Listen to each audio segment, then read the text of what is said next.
Chapter 1305. Her ears were as translucent as jade and adorned with 2 earbells. As the wind blew past, the 2 earbells fluttered and tinkled.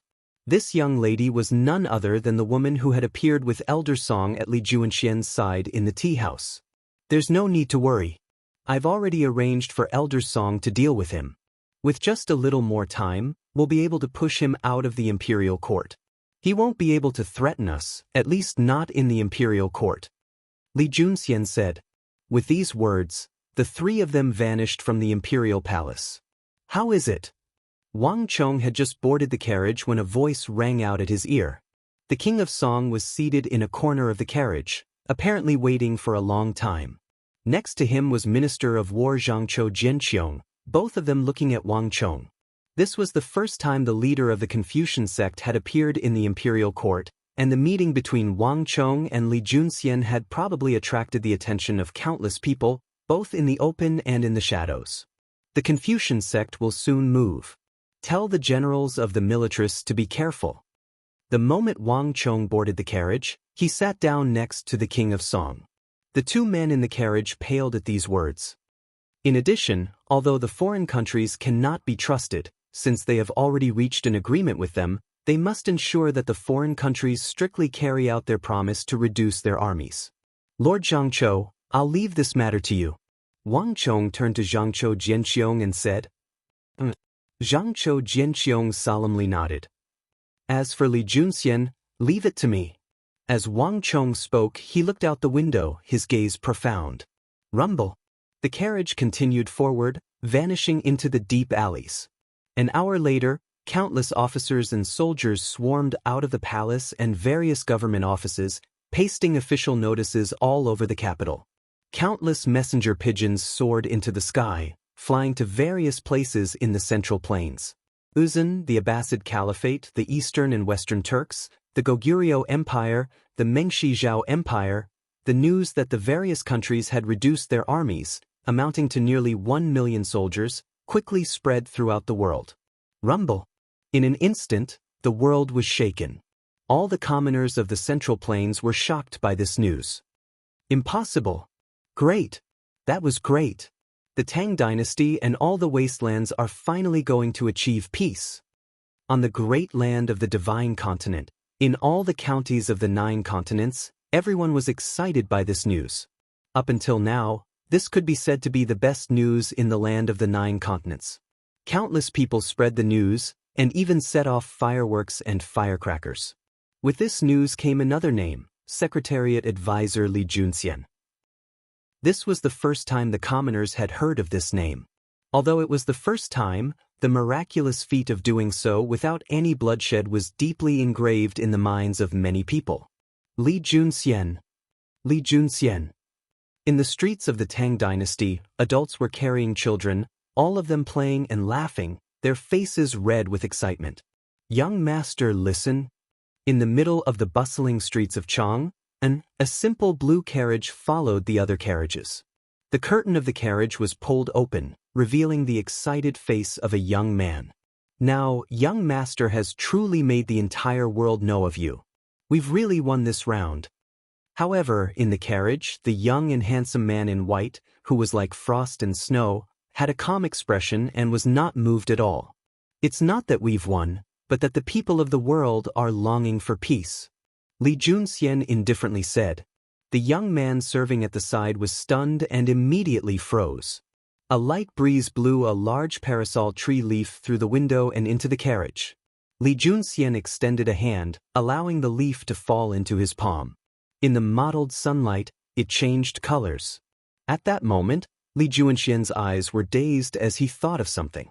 After a long time, Li Juanxian finally came back to his senses. Master, we're about to succeed. All of this, did you see it all from the sky? Li Juanxian inwardly muttered, a hint of sorrow in his eyes. The carriage rumbled and soon, the group of people disappeared. As the center of the Eastern world, it had countless elite soldiers and powerful generals, as well as an existence like the king of foreign lands. Information from the Great Tang's capital was constantly being transmitted in all directions. Not long after the court session ended, a few people noticed that a few strange-looking eagles had mixed in with the birds and carrier pigeons flying over the capital and were rapidly flying off in all directions.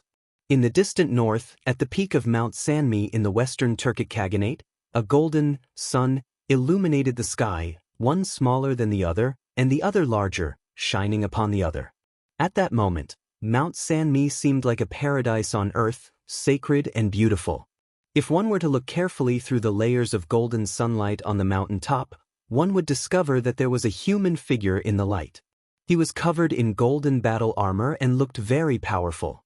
He was like a god of war who had descended to the mortal world.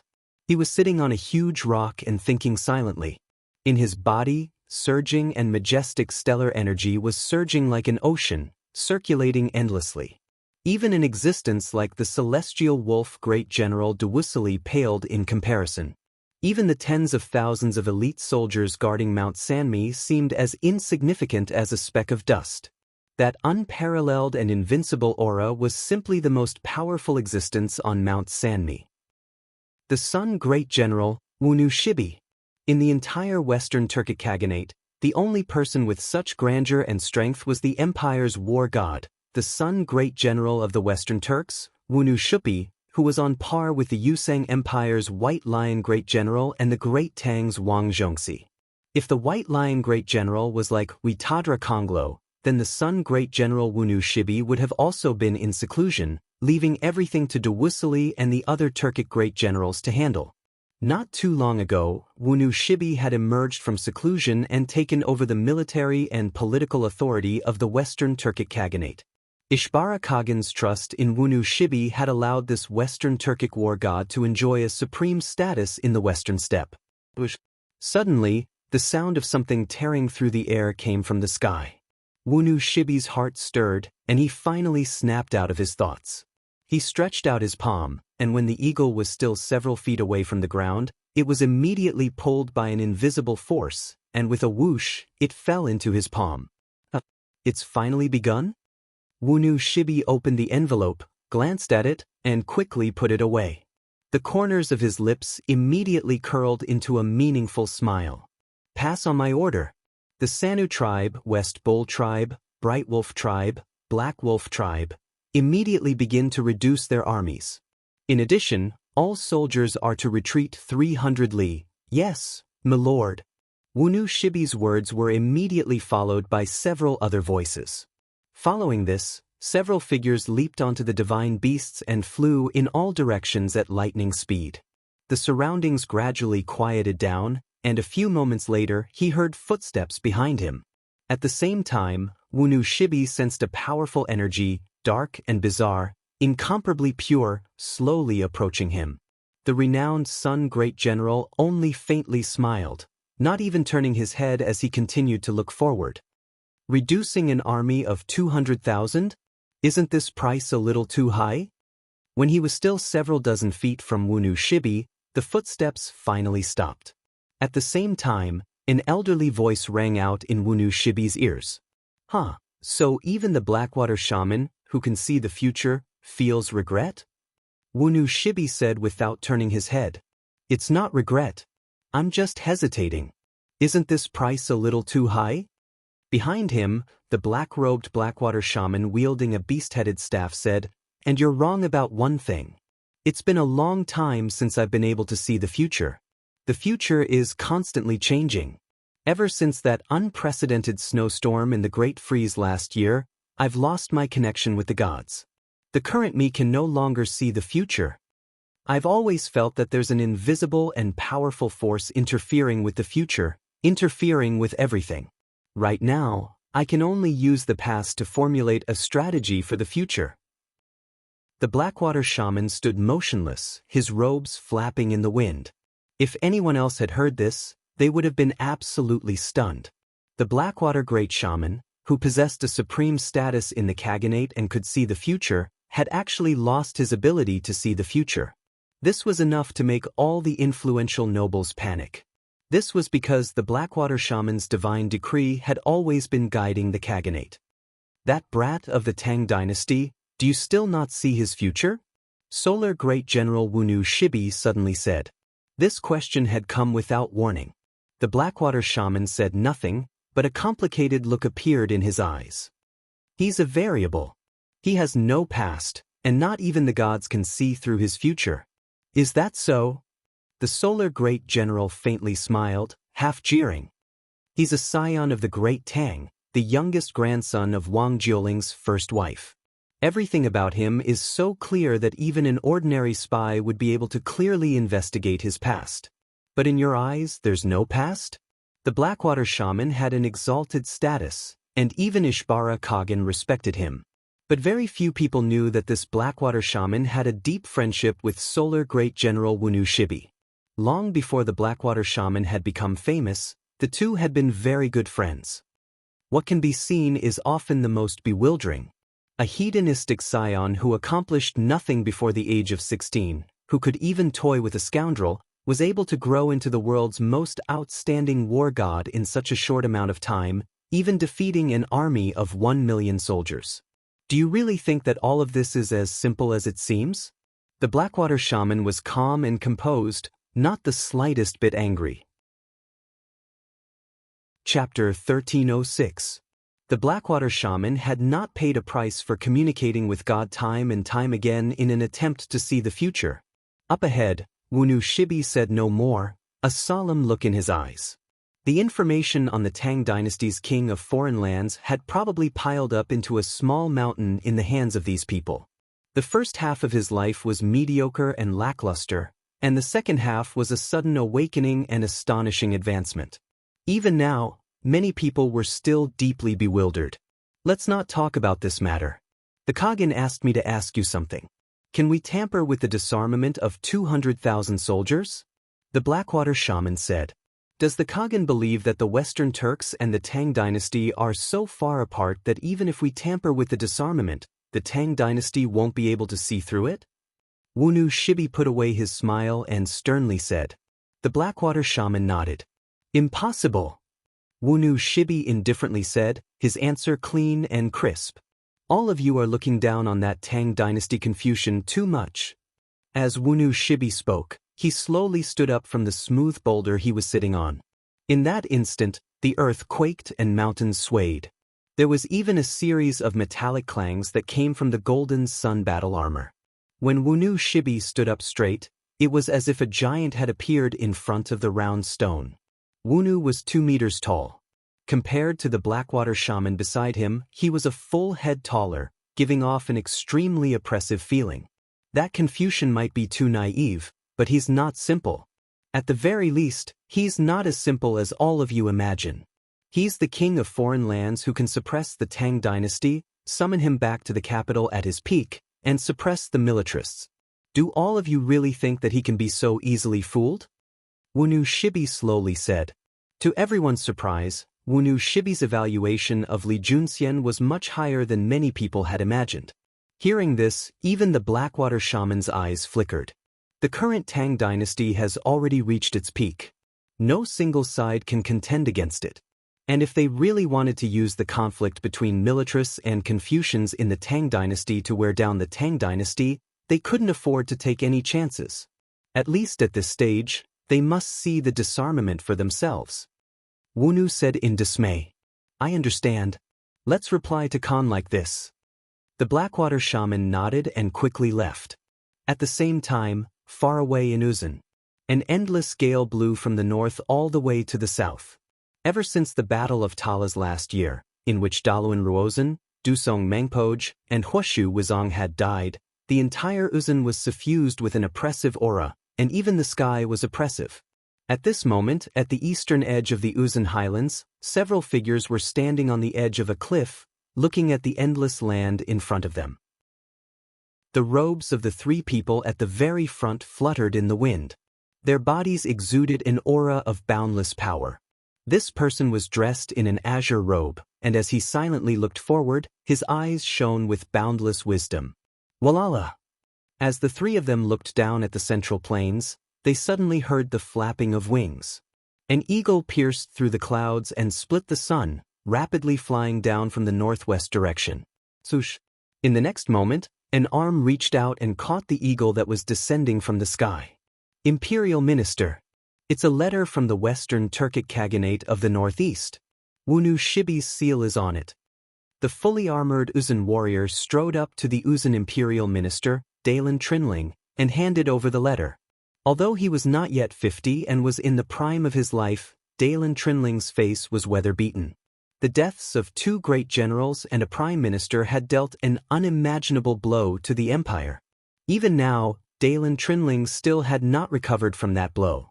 Dalen Trinling only gave the letter a cursory glance before putting it away and placing it behind his back. Wunu Shibi has sent a letter. The Western Turks are withdrawing their army of 200,000.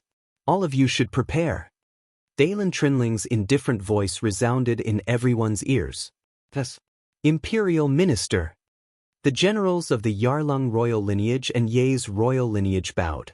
In its several battles with the Tang dynasty, the Uzun Empire had suffered grievous losses. The illustrious Ngari royal lineage had been completely wiped out, and the northern regions only had 2 royal lineages left. Even so, the entire Uzun Empire was in danger of losing its talents.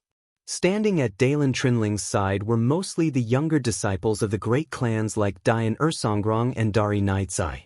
Imperial Minister, a disarmament of 150,000 has never happened before. Can we really use that Confucian child of destiny to topple Wangchong? Great General Namri Songtian of the Yarlung royal lineage said. As a great general of the post-Uzun era, Namri Songtian was one of the few remaining great generals of the plateau. The deaths of Daluan Ruozan and the others had been a massive blow to this Yarlung royal lineage great general. If it can't be done, then we'll make it possible. Dalen Trinling coldly said as he looked forward. If one looked carefully, one would realize that Dalen Trinling was looking at the lands to the east with a sharp expression. This is also the main reason we are cooperating with them this time. For all the countries bordering the Tang dynasty to simultaneously reduce their armies for the first time in history was unimaginable to any faction. Behind all of this, aside from the Confucian sect and the Son of Heaven's mandate, as well as the frequent discussions and negotiations, very few people knew that there was another person behind all of this. Although this figure had not personally appeared, it was precisely the imperial minister of the Uzun Empire who had contacted the other countries to facilitate this massive disarmament. To take first, one had to first give. The daring required for this was not something an ordinary person could do. Your subordinate understands. Namri Songtan lowered his head, a look of respect on his face. In all of Uzun, if there was anyone who could surpass the late Daluan Ruozan in intelligence, it was probably this imperial minister.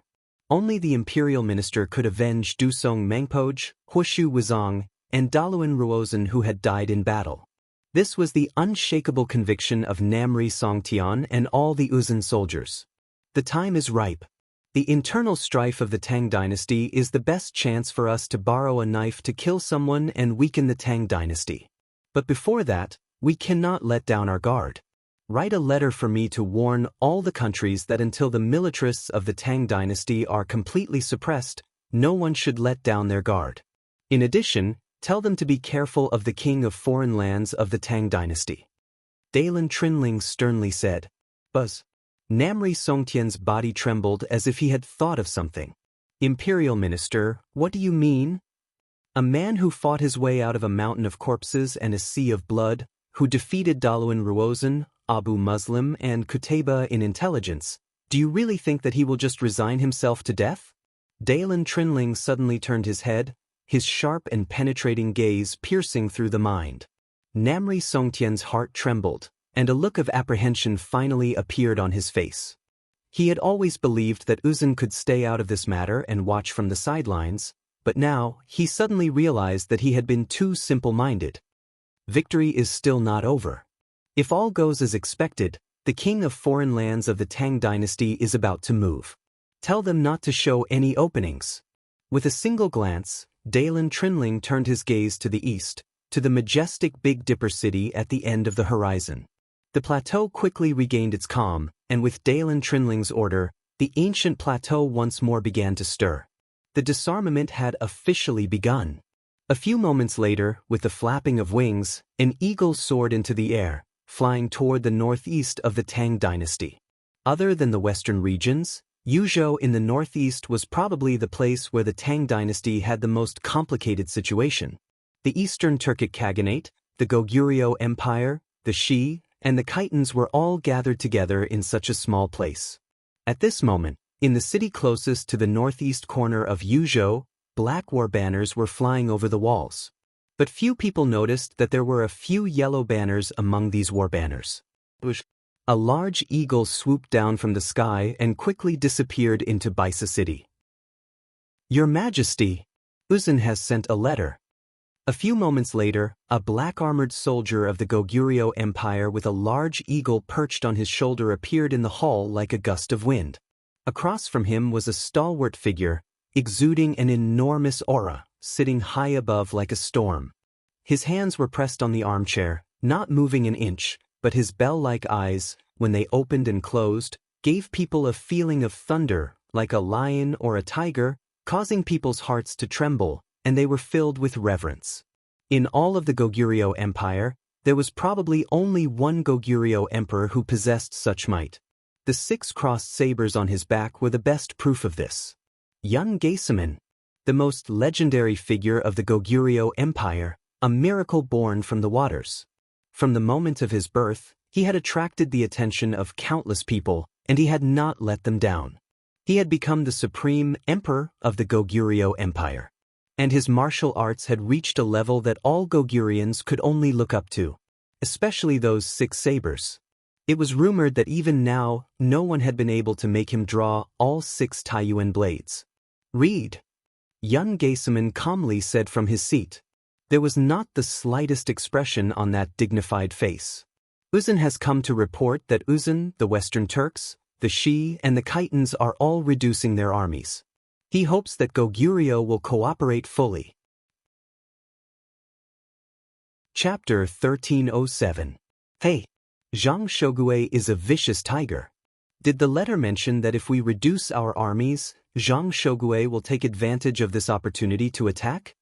Yun Gaesaman crossed his arms and slightly leaned back, his entire body exuding the aura of a cheetah, brimming with violent energy.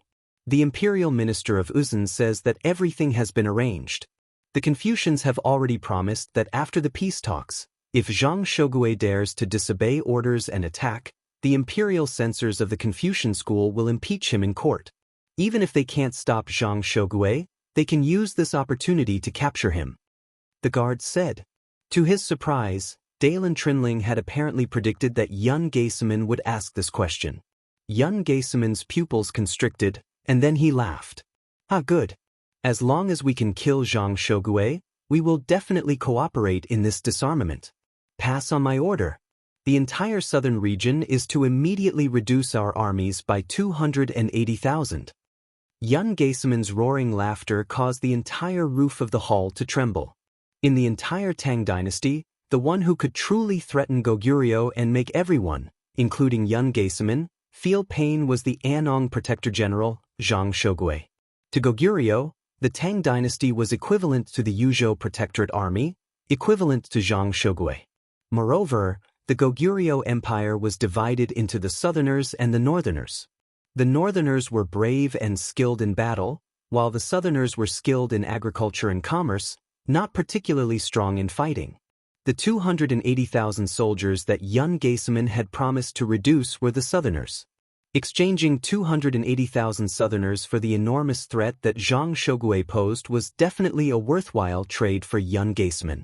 A few moments later, several green sea eagles charged out of Baisa City like sharp swords, bringing news of Goguryeo Emperor Yun Gaesaman to the south. The entire Eastern world was quaking as this unprecedented disarmament attracted everyone's attention. Young Master, the surrounding countries have officially begun to reduce their armies. In an elegant tea house in the northwest corner of the capital, a messenger pigeon flew down. A young Confucian scholar was holding a letter in his hand as he excitedly walked up to a white-robed Confucian. Behind the white-robed Confucian scholar stood a black-robed old man and a white-robed girl. Got it. Next to the sandalwood table, Li Junxian gently put down the white porcelain teacup in his hand and indifferently said, His expression was incomparably calm, as if what he had heard was just a trivial matter that couldn't be more common. Young master, the nations have reduced their armies. The wish of our Confucian sect's predecessors can finally be realized. After the young Confucian scholar left, the white-clothed young woman said with a happy expression, all the countries around the Tang dynasty had reduced their armies unanimously. This was an unprecedented feat, and all of this was accomplished by the young master. Now is not the time to celebrate. Unexpectedly, Li Juanxian's voice was abnormally calm, devoid of any joy. It's just reducing the armies, not completely abolishing them. Right now, countless people are watching us, both in the open and in the shadows. The moment we make a mistake in reducing our armies, they will assuredly use this as a pretext. Moreover, although the sovereigns of all the countries have agreed to reduce their armies, we cannot rule out the possibility that some countries will only pretend to agree to reduce their armies but refuse to carry it out or offer a large discount. We have to guard against these things. A man who is untrustworthy is no good. Regardless of what the sovereigns of the countries were thinking when they first agreed, since they agreed, we have to make sure that they carry it out. Li Juanxian's eyes became extremely sharp. Yes, young master. The old man and the young woman turned serious and hurriedly bowed. We will go and arrange for people to supervise the disarmament. Peace is the will of the people, and the harmonious world is the trend of the times. Neither the militarists of the Tang dynasty nor the sovereigns of the various countries can stop this. You must have the heart of a bodhisattva and the methods of a thunderbolt. Go. With a wave of Li Juanxian's sleeve, the two immediately left. At this moment, in another part of the Tang dynasty's capital, 3,500 carefully selected elites had gathered in front of the Bureau of Military Personnel. These people all had bright and sharp eyes, their temples bulging, and their hands covered in thick calluses. It was clear at a glance that they were skilled martial artists. This time, you will form groups of 400 people. I want you to go deep into Uzun, Mengshi Zhao, the Shi, the Khitans, Goguryeo, and Arabia to closely monitor the disarmament process. Remember, you are all ordinary people with no official rank in the army. Even if something happens, the imperial court will never admit it. In addition, the entire process must be carried out in absolute secrecy. No one can discover it, understood? An official from the Bureau of Military Personnel with the clear mark of a general on his body harshly ordered. When he had moved from the Annan Protectorate to the capital, Zhangzhou Jianqiong had brought many generals from the southwest with him. These people would later become the backbone of the Bureau of Military Personnel, and this official was one of them. Understood. The 3,000 elites of the Bureau of Military Personnel replied in unison, their loud voices resounding through the heavens. Go! Following the order, over 3,000 warriors quickly mounted their horses. In the blink of an eye, they were immediately divided into 8 teams of over 400 people. They galloped off in different directions, disappearing into the distance amidst the clattering of hooves. Once this army was gone, the official on the steps finally turned around and began to walk toward Zhangzhou Jianqiong. My lord, everything has been taken care of. You are in charge of this matter. I need to know what is going on in all directions at all times, Zhangzhou Jianqiong sternly said. Yes, my lord. Yes, my lord. Several hours later, in Wang Chang's residence, experts gathered in Wang Chang's study. A significant portion of these people were unfamiliar faces. Other than the experts sent by the king of Song, Elder Yi, Elder Zhao, and Zhangzhou Jianqiong, most of them were experts that Wang Chong had recruited from the martial arts world. Wang Chang's status as the son of Heaven's disciple, an imperial prince of the Tang dynasty, and the formidable fighting power he had displayed in killing Qutayba at Talas had allowed Wang Chong to successfully attract this group of experts. Have all of you memorized the places I marked on the map? A few moments later, Wang Chong suddenly asked, his hands held behind his back. We've memorized them all. Everyone in the study had solemn expressions as they spoke in unison. Very good. Wang Chang's eyes flashed as he nodded in satisfaction. The imperial court is currently in a precarious situation, and the foreign countries will definitely use this chance to weaken the Tang dynasty. Lord Zhangqiu will definitely be discovered, and their mission is to force the foreign countries to reduce their armies. Whether they're willing or not, they must at least put on the surface. If they want the Tang dynasty to pay the price, they will have to pay the price themselves. But whether it's Dailin Trinling, Ishbara Kagan, or Goguryeo Emperor Yun Gaesaman, none of them are ordinary people. No matter what they've agreed to, it's definitely an expedient measure. They've agreed to reduce their armies on the surface, but that's definitely not what they're thinking. The places I've marked for you are the most suspicious places in the foreign countries, the easiest places to hide and continue training after reducing their armies. Your mission is to find their tracks and grasp all their movements. Do you understand? Wang Chong sternly said. Yes, my lord. We will definitely not fail you. Everyone bowed and shouted at the same time. Their eyes were filled with unprecedented determination. Go. With a wave of his sleeve, Wang Chong gave the order. With a command, the door of the study swung open, and a group of people shot out like lightning. After leaving, they didn't gather together. Instead, they unleashed all sorts of divine abilities and techniques. Like ghosts, they leaped over walls and into the courtyard, vanishing without a trace. At the door of the room, a hint of worry appeared in Su Kri's eyes as he watched these people rapidly vanish. Your Highness, can these people really be trusted? From the way they had left, it could be seen that they were in a state of disunity, completely different from the well-trained soldiers.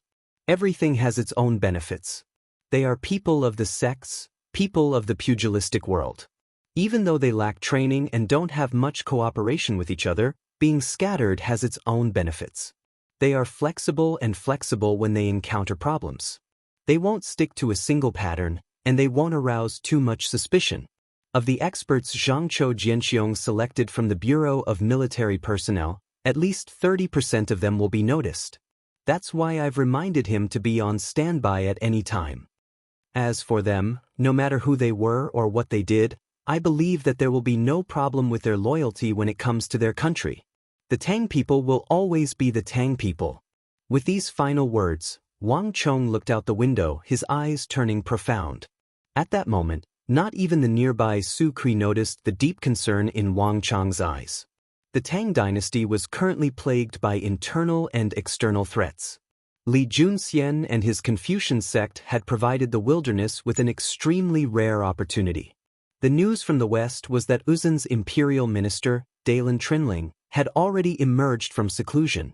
This was an existence that even the crown prince's junior guardian, the previous Tang dynasty war god Wang Zhongxi, feared. And Ishbara Kagan, Osmish Kagan, Yun Gaesaman, and the Arab caliph were all ambitious sovereigns of the present age. Li Junxian had thought too simply of them. He had personally opened a gap in the impenetrable wall of the Tang dynasty and summoned a pack of wolves. Right now, Wang Chong not only needed to stop Li Junxian from wreaking havoc on the Tang dynasty, he also needed to contend with Dailin Trinling, Yun Gaesaman, and Wunu Shibi, all of these supreme heroes of the present age, to keep the Tang dynasty at bay. The study was quiet as Su Kui stared in a daze. After a long while, he seemed to understand something, and the doubt in his eyes vanished. Chapter 1308. Flap flap. Flock after flock of carrier pigeons flew off in every direction while countless cavalry galloped off in different directions, each with a different mission. Undercurrents were surging in both the Tang dynasty and the various foreign lands. The disarmament of the foreign lands had attracted the attention of countless people. At this moment, when the entire world's attention was focused on the disarmament of the wastelands, not many people noticed that the imperial court had silently passed two resolutions. The first resolution was for the Tang dynasty's armies to retreat 200 li in response to the actions of the foreign lands. The second resolution was to open 2 or 3 trade ports. At these ports, the people of the various foreign lands of the Tang dynasty were encouraged to trade and interact with each other, facilitating the flow of manpower. According to the imperial court, since the Tang dynasty and the foreign lands were allies, there could be no war. Deepening the understanding between the people of the other countries was necessary to avoid war. All of this had been approved after Li Junxian had joined the Secretariat as Secretariat Advisor. This was the result of He Qingrong's departure from the Secretariat and his replacement by Li Junxian. Without a good reason, not even the King of Song could stop this minor matter. Besides the imperial court, the Confucian proclamations were constantly posted in the capital. Eventually, even the common people and children of the capital knew that Uzun, the Eastern and Western Turks, Goguryeo, and the common people of the foreign lands were learning the language of the Great Tang. The number of schools established by the Confucians was increasing by the day. Each day, more and more who, admiring the culture of the Tang dynasty, entered these schools to learn the language of the Great Tang. Because the people paid so much attention to this, gambling houses even set up bets on the number of new schools and the number of who willing to learn the language of the Great Tang. These special bets unexpectedly attracted the attention of many people. At the same time, the idea of using benevolence, righteousness, propriety, wisdom, and trust to influence the Hu so that they could mend their evil ways and become friendly with the Tang dynasty and enjoy eternal peace began to spread through the capital. Without anyone realizing it, the minds of the people were slowly and silently changing. Your Highness, it's bad. Several days later, when Wang Chong was sitting in his study, reading through the various documents, Su Shixian suddenly rushed in. He was holding a piece of paper in his hand, and he looked very uneasy, even a little anxious. I don't know where this news is coming from in the capital, but some people are comparing the economic and trade situation of the Tang dynasty with the foreign countries before and after the war. The situation is very unfavorable for Wang Ye. Su Shixian's face was red and he was gasping for breath. Su Shixian had followed Wang Chong for some time, from the War of the Southwest to the battles of Talas and Karasan. All these battles had been fraught with danger, but even in the most perilous situations, Su Shixian had never panicked. Don't rush, speak slowly. Wang Chong glanced at Su Shixian and waved his brush, writing a line of characters on the document on the table. Then he put the brush to the side and hung it on the brush stand. Dazed, Su Shixian took in a deep breath, his expression calming, but he still appeared rather uneasy. Your Highness, some busybody in the capital has come to compare the situation between the wars of the Tang dynasty and the wars of the foreign countries. They say that before each war, all the people on the border lived in peace and the people of the two countries interacted with each other. But when the militarists went to war, corpses would be strewn across the land, the villages and towns obliterated. The lives of the people on the border would plummet, their standard of living plunging. Su Shixian anxiously said, "What does this matter have to do with us?" Wang Chong raised his head and indifferently said, "Your Highness was personally conferred the title of King of Foreign Lands by His Majesty, the leader of the militarists. These people are targeting Your Highness and the militarists, and Your Highness is bearing the brunt of this." Su Shixian sternly said. "Buzz." Wang Chong slightly frowned at these words. "It's not just that. Milord, it's very popular in the capital to promote this theory. Even many storytellers have begun to stop talking about the three kingdoms, the Wei and the Jin and the martial arts world, and instead talk about this matter. Their actions have attracted the attention of many people in the capital, and even the children have run over to watch. This is a notice I picked up on my way here that restaurants are soliciting customers. Your Highness, please take a look." As Su Shixian spoke, he placed the paper in front of Wang Chong, his expression fraught with worry. Wang Chong took the paper and glanced at it. He said nothing, but his brow furrowed even deeper. This notice did not contain much content, only that today, at the Su period, there would be a discussion of the four wastelands, and that the people of the capital were invited to come and listen. "Milord, this matter is extremely disadvantageous to Milord. I suspect that it's another masterpiece of the Confucian sect," Su Shixian said. Wang Chong said nothing, only closed his eyes in his sandalwood chair, a pensive look on his face. After some time, Wang Chong finally opened his eyes. "I will personally take care of this matter. Tonight at the Su period I want to hear it for myself." The restaurant in the clouds. This was one of the most famous restaurants in the capital. Although not many high-ranking officials and nobles came to this place, It was very popular among the traveling merchants. 80% of the wealthy merchants who came to the capital would stay here. At the Sue period, after eating dinner, the food in the stomach hadn't been digesting for long. By the time Wang Chong arrived, dressed in casual clothes, the restaurant in the clouds was brightly lit and packed with people. Low chairs had been set up outside the restaurant, and many of the people of the capital had come to listen to the discussion. Come. Sit and listen as you please. There's even tea and snacks here. Welcome. There's no charge. If you don't believe me, of course there's no charge. Don't you see that there are so many people here? I'm not afraid to tell milord that your money has already been paid. Outside the restaurant, there were 5 or 6 attendants with white towels on their shoulders, and they came and went diligently. They served water and tea and arranged seats, and they were extremely attentive. Milord. Su Shixian worriedly turned to Wang Chong. Both he and Wang Chong had heard the servant's last words loud and clear. Merchants did not get up early without profit, and the restaurant in the clouds was famed for its ability to do business.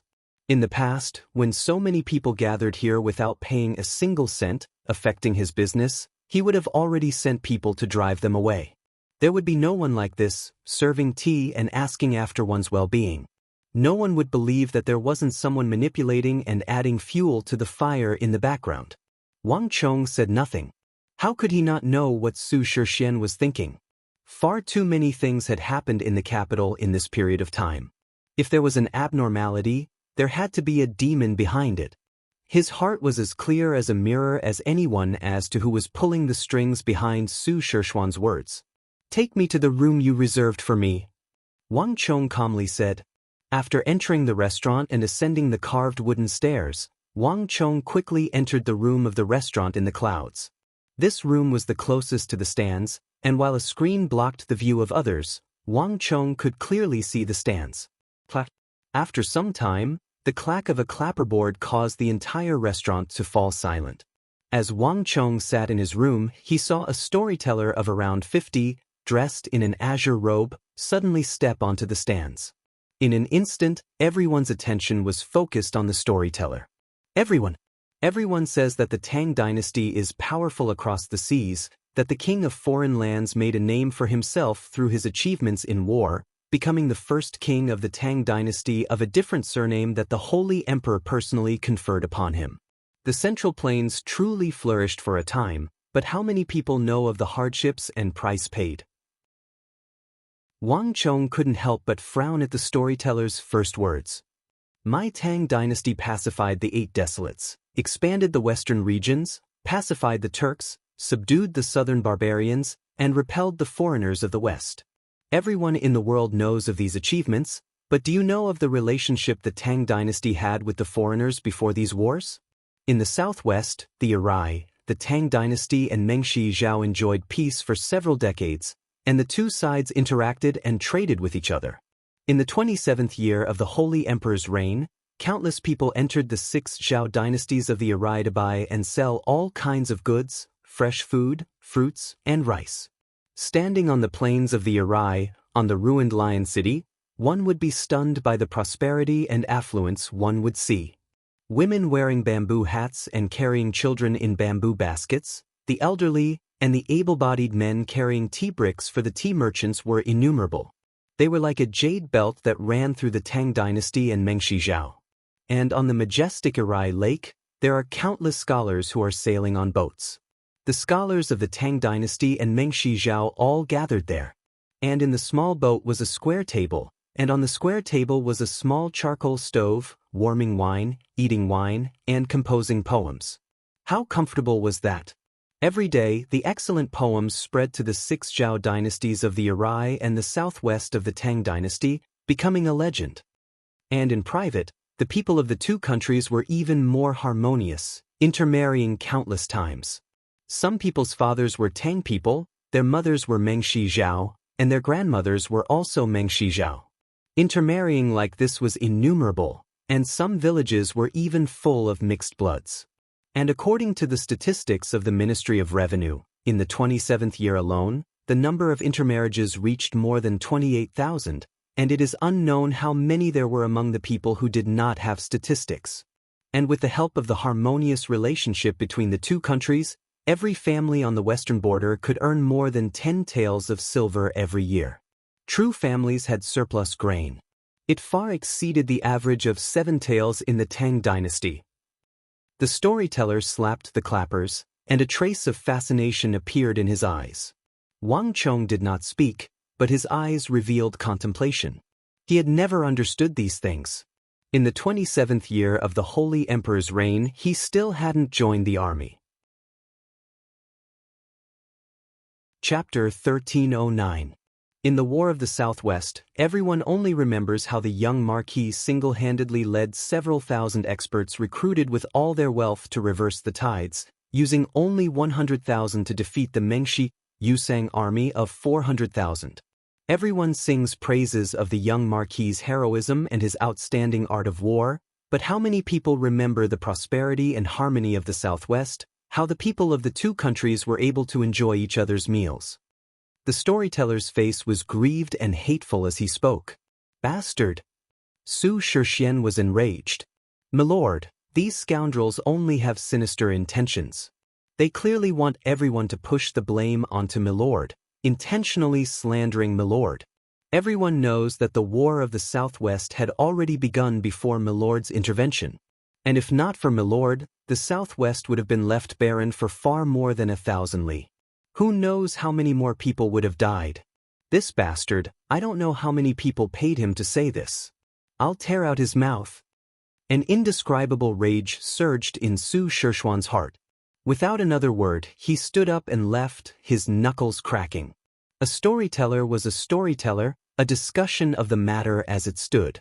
This storyteller had intentionally made everyone associate the outcome of the Southwest War with Wang Chong. His intentions were extremely sinister, and he would never believe that he had not been paid to do so. It was precisely because he had served at Wang Chong's side for so long that he clearly knew what Wang Chong had done and what he had paid for the empire that he found it even more intolerable that others insulted and slandered Wang Chong. This was even more infuriating than when they themselves were being insulted. This was also a commonality between Su Shixian and the others. A person who had a sincere heart and had done his utmost for the empire, saving it from danger after danger, should not be humiliated like this. Otherwise, what dignity would the empire have left to speak of? Halt! Just when Su Shixian was about to charge out and teach that storyteller a lesson, a voice rang out at his ear, causing his heart to tremble. Behind him, Wang Chong's expression was oppressive and unmoving, his eyes shining with something special. "There are still countless storytellers in the capital. Do you want to teach them a lesson one by one?" "But, Your Highness," Su Shixian still wanted to argue. However, Wang Chong waved his hand and stopped him. "Don't you understand? I've never worried about these storytellers. It's the human heart. Look at those who listen to books." Wang Chong sighed and suddenly said. Su Shixian subconsciously turned his head in shock. Su Shixian followed Wang Chong's gaze to the stands. For the first time, his attention was not on the stands, but on the audience. The spectators were all looking at the green-robed storyteller in a daze. They weren't the only ones. Their gazes left the restaurant and looked outside at the dense crowd of commoners who were sitting on tables and even standing. All the elderly, children, and women raised their heads to look at the storyteller. Their expressions were grave, and they were completely silent. Buzz! In that moment, Su Shixuan's heart trembled as if he understood something. "Did you see it clearly?" Wang Chong's voice came from next to his ear, faint and distant. "This time, when I had you arrange for a box to come here, I did not look at the storyteller on the stage. I looked at the people around him and the human heart. You can't change a person's mind. The one who can change their mind will always be themselves, the thoughts that already exist in their hearts. Although this storyteller is related to the Confucian sect, there is at least one thing.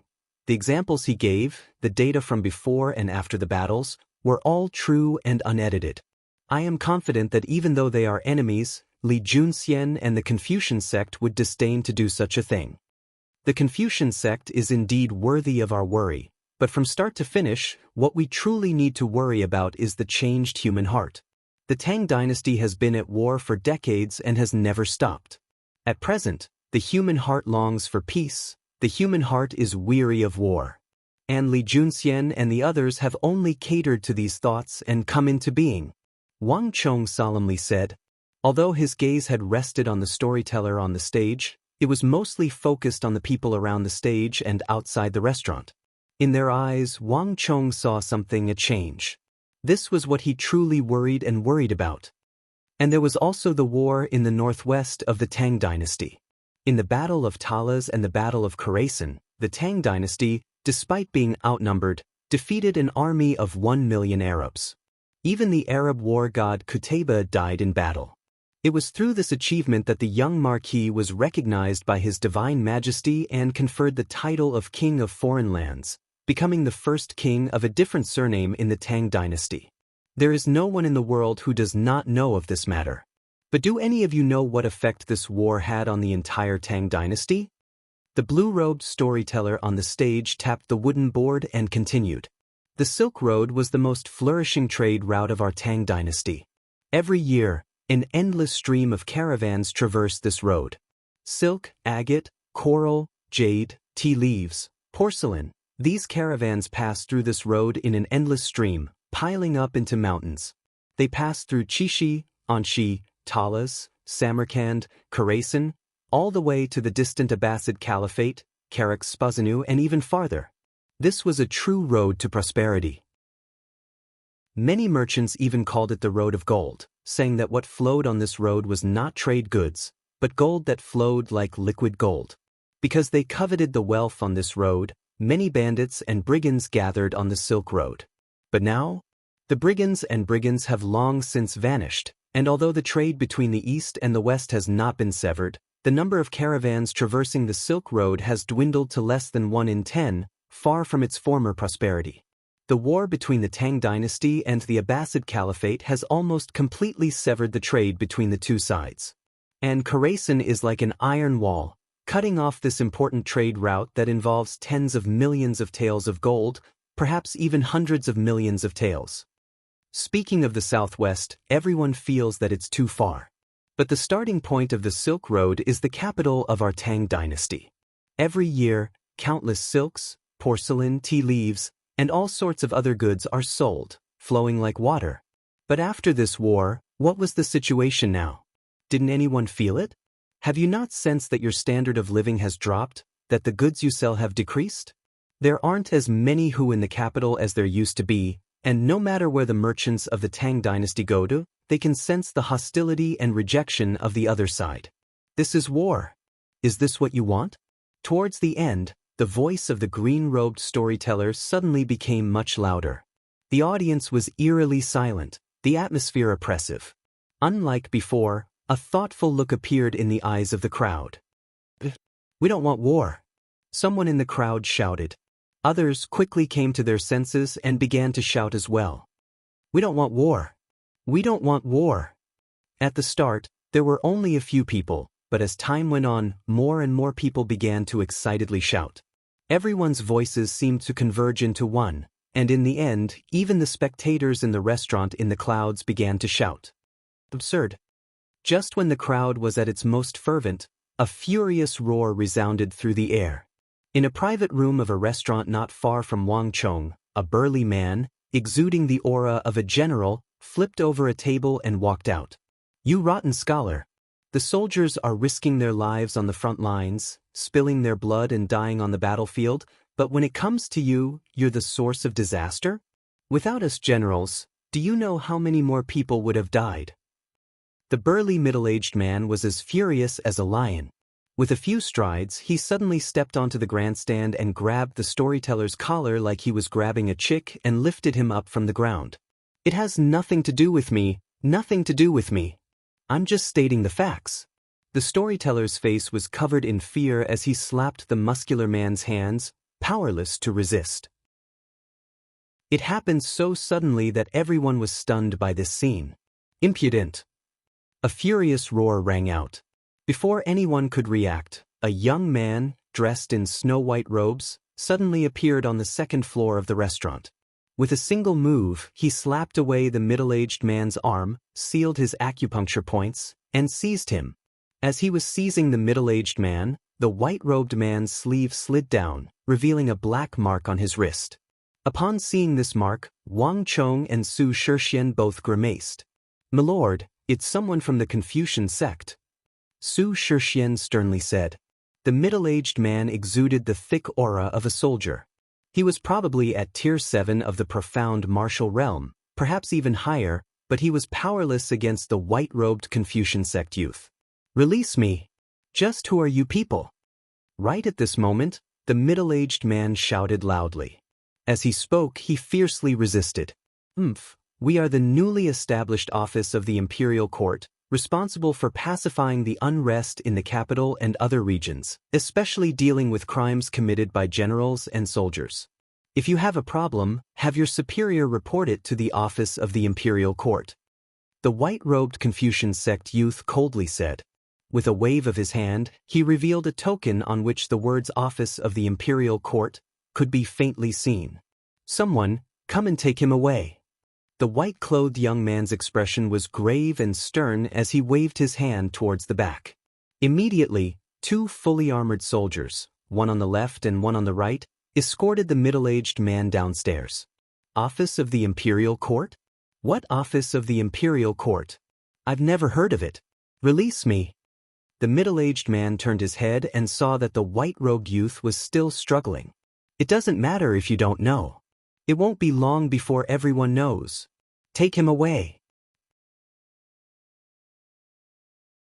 Chapter 13:10.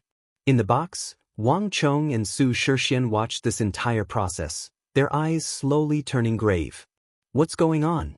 When did the Imperial Court establish the Office of Supervision? Did the King of Song mention anything about it? The city guard had always maintained order in the capital, but no one had ever heard of the Office of Supervision before. This subordinate does not know. His Highness the King of Song has never mentioned the Office of Supervision.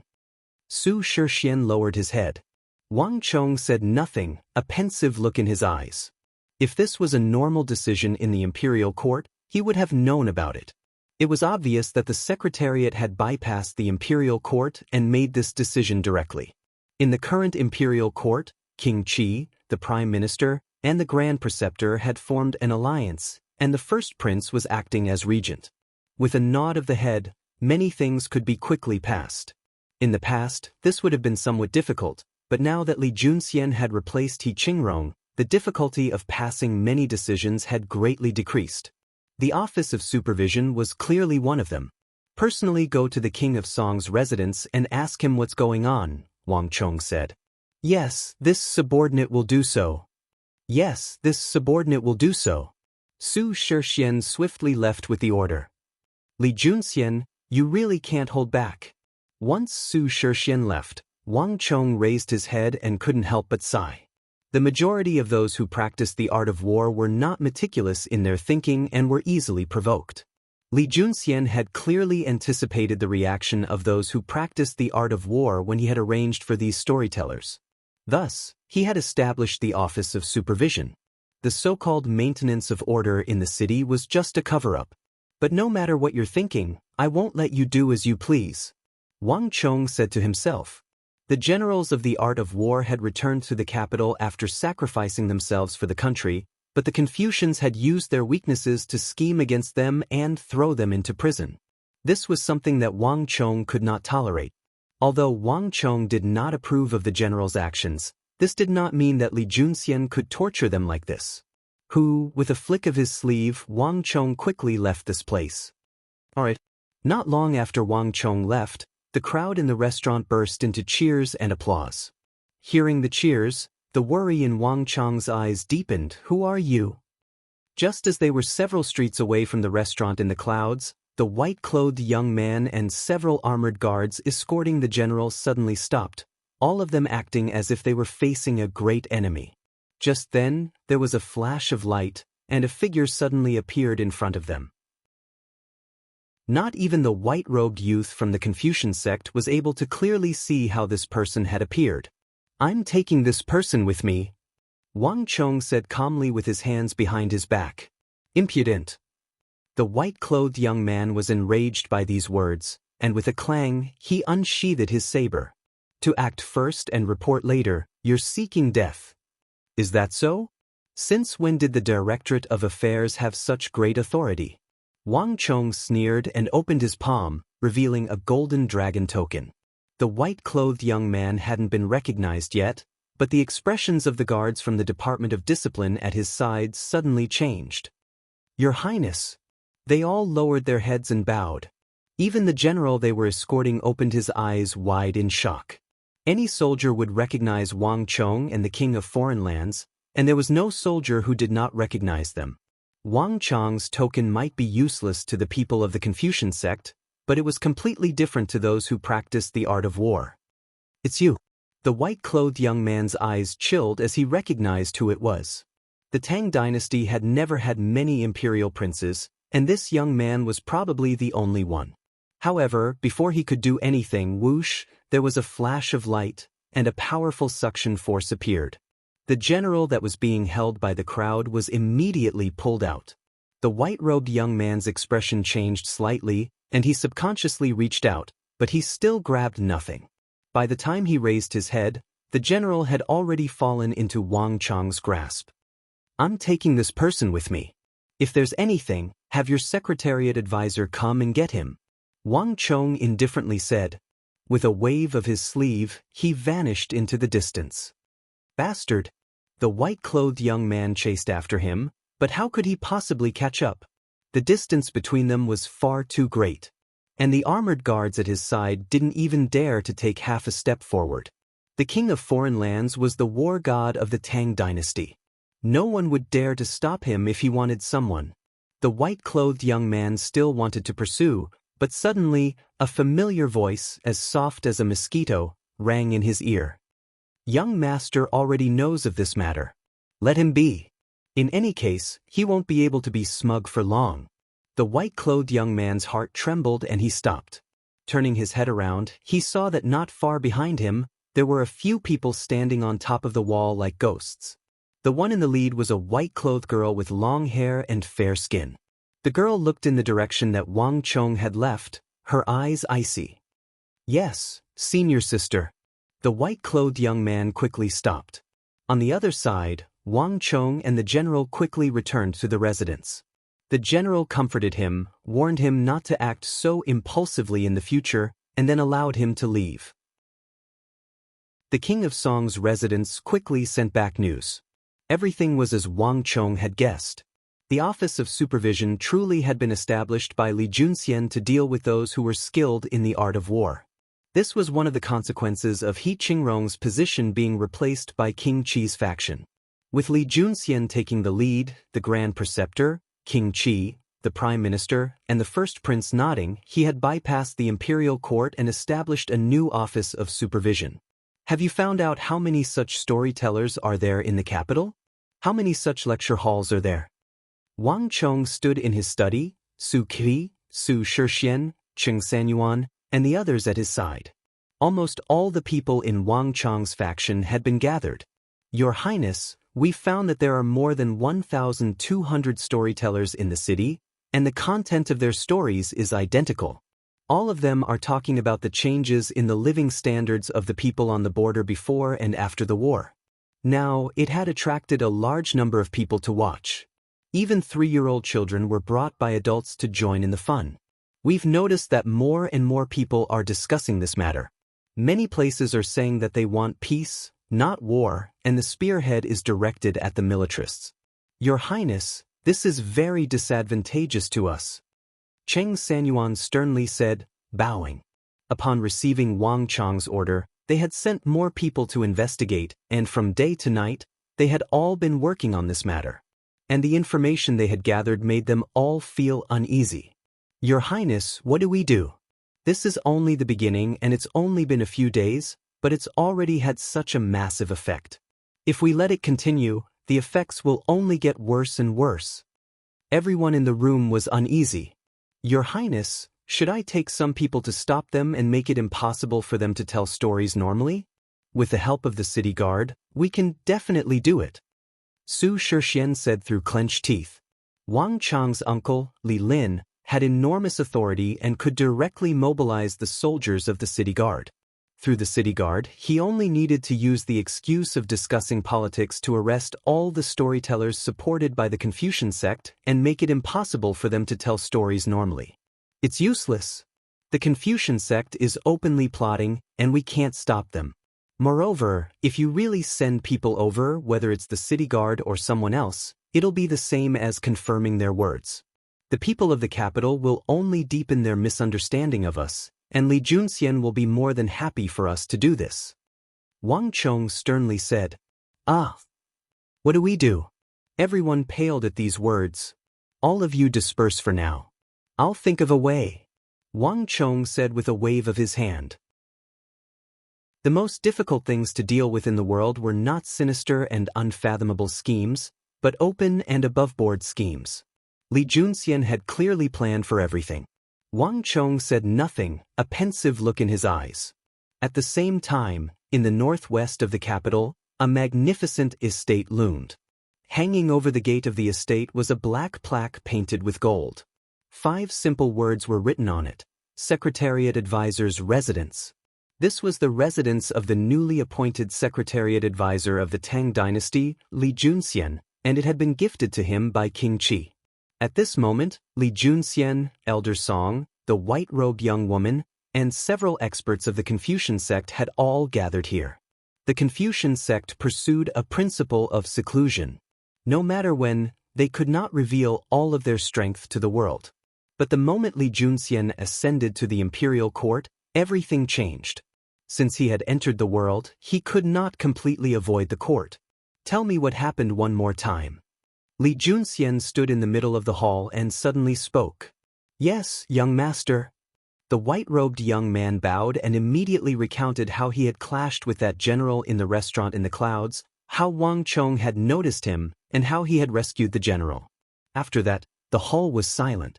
"It seems like the king of foreign lands has already noticed us," Li Junxian said with a wave of his sleeve, his hands held behind his back. A king like Wang Chong would never appear at a place like the inn in the clouds to listen to a storyteller.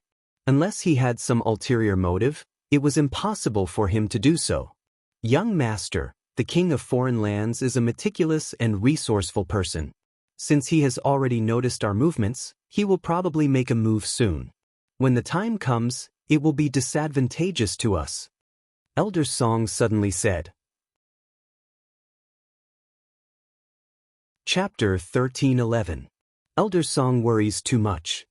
Li Junxian waved his hand, his expression relaxed as he strolled forward. There are schemes and overt schemes. Shady schemes are easy to dodge, but overt schemes are hard to guard against. This time, we are planning an overt scheme using no tricks. No matter how clever or resourceful the king of foreign lands is, there is nothing he can do. Moreover, everyone is watching. If he dares to move, he will be at a disadvantage. He is no longer fighting against just us, but also all the people of the capital and the hearts of the world. The Tang Dynasty has been fighting for so many years, always in the north or the south, with almost no break. The common people have already begun to tire of war, their hearts yearning for peace. No one likes war, and everyone longs for peace. This is the trend of the times. And all we are doing is clearly display all of this to him. This is not a scheme. It is a fact. Li Junxian raised his head, his profound eyes seeming to peer into the endless depths. Everyone silently listened, a look of conviction in their eyes. The young master's martial arts, strategy, and intelligence were publicly acknowledged as the most outstanding in the Confucian sect. No one dared to doubt his plans. But a long night is fraught with dreams. The king of foreign lands is still an opponent that cannot be underestimated. Elder Song, junior sister, let's change the schedule and speed up the plan, Li Junxian sternly said. Yes, young master. Elder Song and the white-clothed girl bowed, smiles appearing in their eyes. A few moments later, with everything settled, everyone withdrew from the room, leaving only Li Junxian. King of foreign lands, the sword is easy to block, but the heart is hard to guard against. Let's see how you deal with it. Li Junxian raised his head and muttered to himself. As the debate in the capital of the Tang dynasty about the destructive effects of war on the economy and the living standards of the common people intensified, the proposals of Annan, Anong, Anshi, Biding, and the Tang dynasty on the border to increase the number of trade ports and withdraw the army 200 li were all carried out. More and more who began to enter the trade markets in the interior from the trade ports. Speaking the half-baked language of the Tang dynasty, more and more barbarians came to the Tang dynasty to do business. Li Junxian had even pushed the imperial court to pass a resolution stating that all who were fluent in the Tang language and could use it when purchasing goods would receive a discount of 12%, and the imperial court would subsidize this discount. Everything went on in silence. Half a month later, a piece of news shocked the Tang dynasty. After discussions between the Secretariat of State Affairs and the 6 ministries, the court decided to invite a group of Turks, Mengshi Zhao, Goguryeo, and Uzan people who were full of respect for the culture of the Tang dynasty and were learning the Tang language to visit the capital. The court would provide them with subsidies so that they could experience the local customs of the Tang dynasty. At the same time, it would also increase the common people's understanding of the Hu, deepen their mutual understanding, eliminate misunderstandings, and promote peaceful and friendly exchanges between the two countries. When the appointed time arrived, all the streets of the capital turned out. Son, let's go. Father will take you to see the Hu. Early in the morning in the capital, a father excitedly rushed to the city gate with his son. Although the capital was the political and commercial center of the Tang dynasty and had quite a few Hu merchants, this time was different. The imperial court's announcement had clearly stated that the visitors this time were not those fat and wealthy Hu merchants, but truly ordinary Hu. They were just like the ordinary people of the Tang dynasty, flesh and blood, living very ordinary lives. They were not the fiendish Hu warriors that people imagined. Moreover, according to the imperial court, there were also many Hu girls, elders, and children. These were all people that were rarely seen in the capital. By the time this father and son arrived at the western gate, they were already surrounded by a sea of people. Countless people had also hurried over, all of them brimming with enthusiasm and excitement as if they were waiting for something. Bang! As they were waiting, they heard a massive boom, followed by the clattering of metal. The gate opened, and cheers came from up ahead. They're here, they're here. Everyone looked. There really are a lot of Hu. The crowd was in an uproar. In just a short moment, under the escort of the imperial soldiers, many figures riding on camels and horses quickly made their way into the city. Son looked. The father propped up his son and excitedly looked forward. Thousands of Hu were neatly lined up, heading toward the city gate. The father and son opened their eyes, and the first thing they noticed was the wrinkled old man at the very front. Unlike the ferocious, armor-clad, sword-wielding barbarians in their imagination, this was just an ordinary old man. He was dressed in coarse sackcloth, and his hands were as thin as twigs. His strength was about the same as that of an ordinary Han elder. Behind him were 2 Hu youths. Although they were Hu, they were dressed in the clothes of the Han. They appeared refined and courteous, not at all as crude as they had imagined. Behind them, the father and son saw 2 Hu girls with flowers in their hair. Their faces were flushed red, and they excitedly looked around. These 2 had clearly never been to the capital of the Tang dynasty, nor had they seen such a prosperous city. Everything around them gave them a sense of novelty and an unprecedented shock. Zayali looked. What a beautiful house. This place is truly beautiful. At this moment, the girl on horseback had no idea that someone was watching her. Her eyes were fixed on a nearby restaurant with richly ornamented beams and overhanging eaves. Her eyes were brimming with excitement as she gazed at the corner of the glass roof. Everything before her was even more magnificent than she had imagined, even grander than the descriptions she had heard from her teacher in the academy. The row upon row of buildings, the fluttering wine flags, the densely packed crowds on the streets, and all kinds of gorgeous and exquisite silks, clothes, shoes, and shoes. Everything here was completely different from what they had seen on the prairie. Truly too beautiful. It's like a dream. Zayali was even more shocked than the girl. Swish. While the two were still speaking, a Hu youth suddenly slid down from his horse and broke away from the group. In just a few steps, he had reached a shop selling meat buns by the side of the street. This sudden action alarmed the soldiers responsible for maintaining order, but it was too late to stop him. The owner of the bun shop was even more frightened, his face turning pale. "No, no, don't come over." The shop owner's eyes were filled with fear. "Bun? How much is one bun?" The Hu youth bashfully asked in the choppy Tang language. As he spoke, he took out a few copper coins from his bosom and handed them over.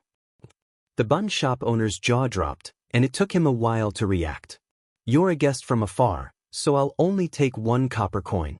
1 copper coin is enough," the bun shop owner said as he handed over 2 steaming hot, big and round meat buns. Thank you, thank you." The Hu youth took the 2 steaming buns and took a big bite. As he expressed his thanks, tears of excitement streamed down his face. "I ate it. I ate the meat bun that teacher spoke of."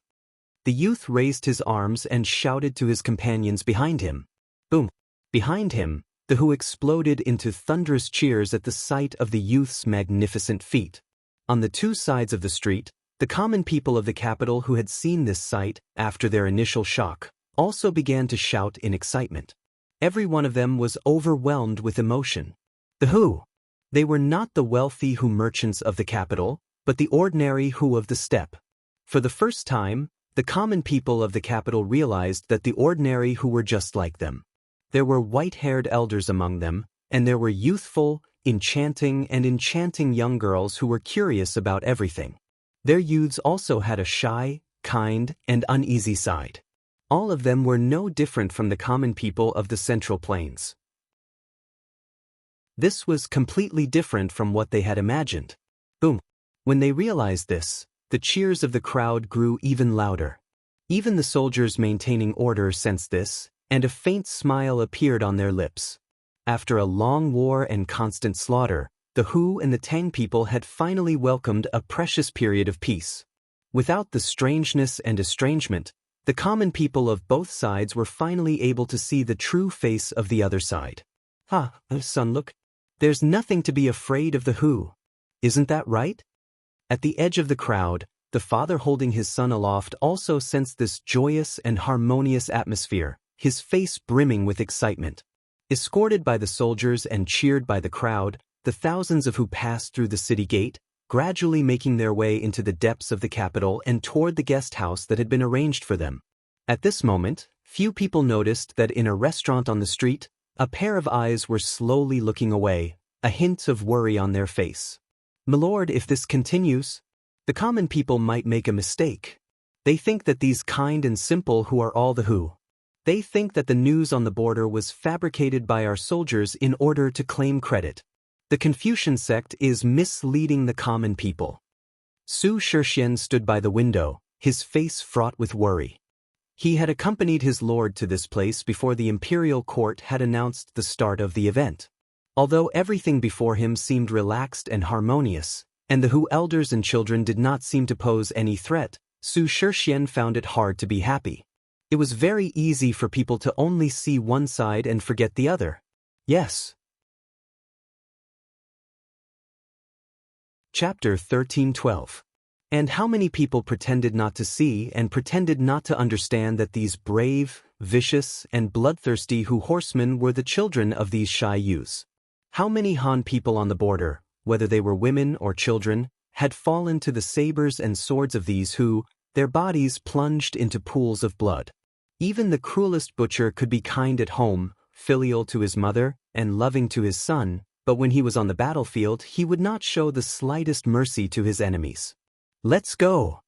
Wang Chong sighed. Good advice was unpleasant to the ear.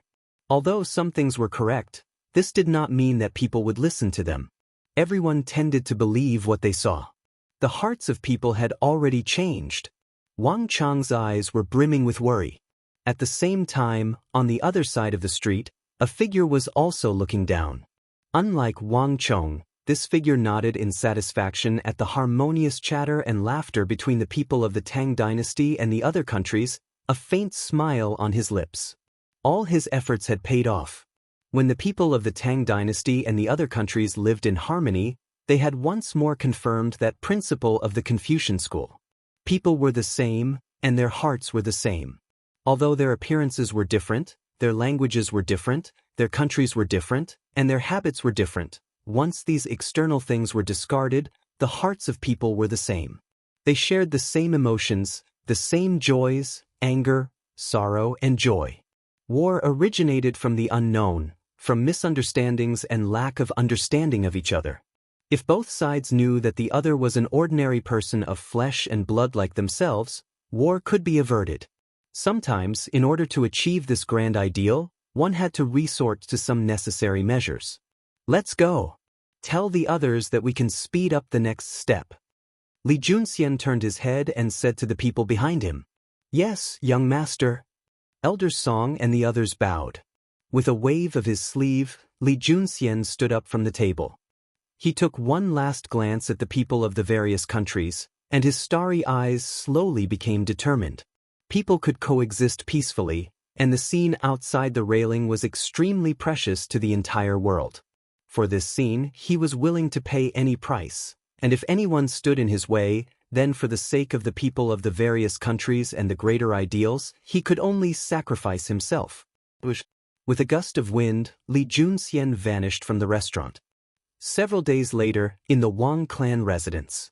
"Your Highness, there are voices coming from the streets. Crowds are gathering.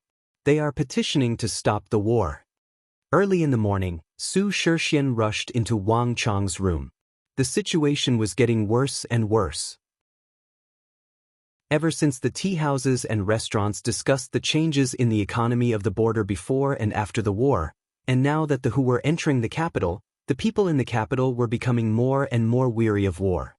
Moreover, the disarmament of the various countries and the withdrawal of defense had all deepened this point. And now, this feeling was getting more and more serious. Occasionally, some rational voices would be drowned out. Did the Confucian sect add fuel to the fire? Wang Chong said calmly. No. Su Shixian shook his head.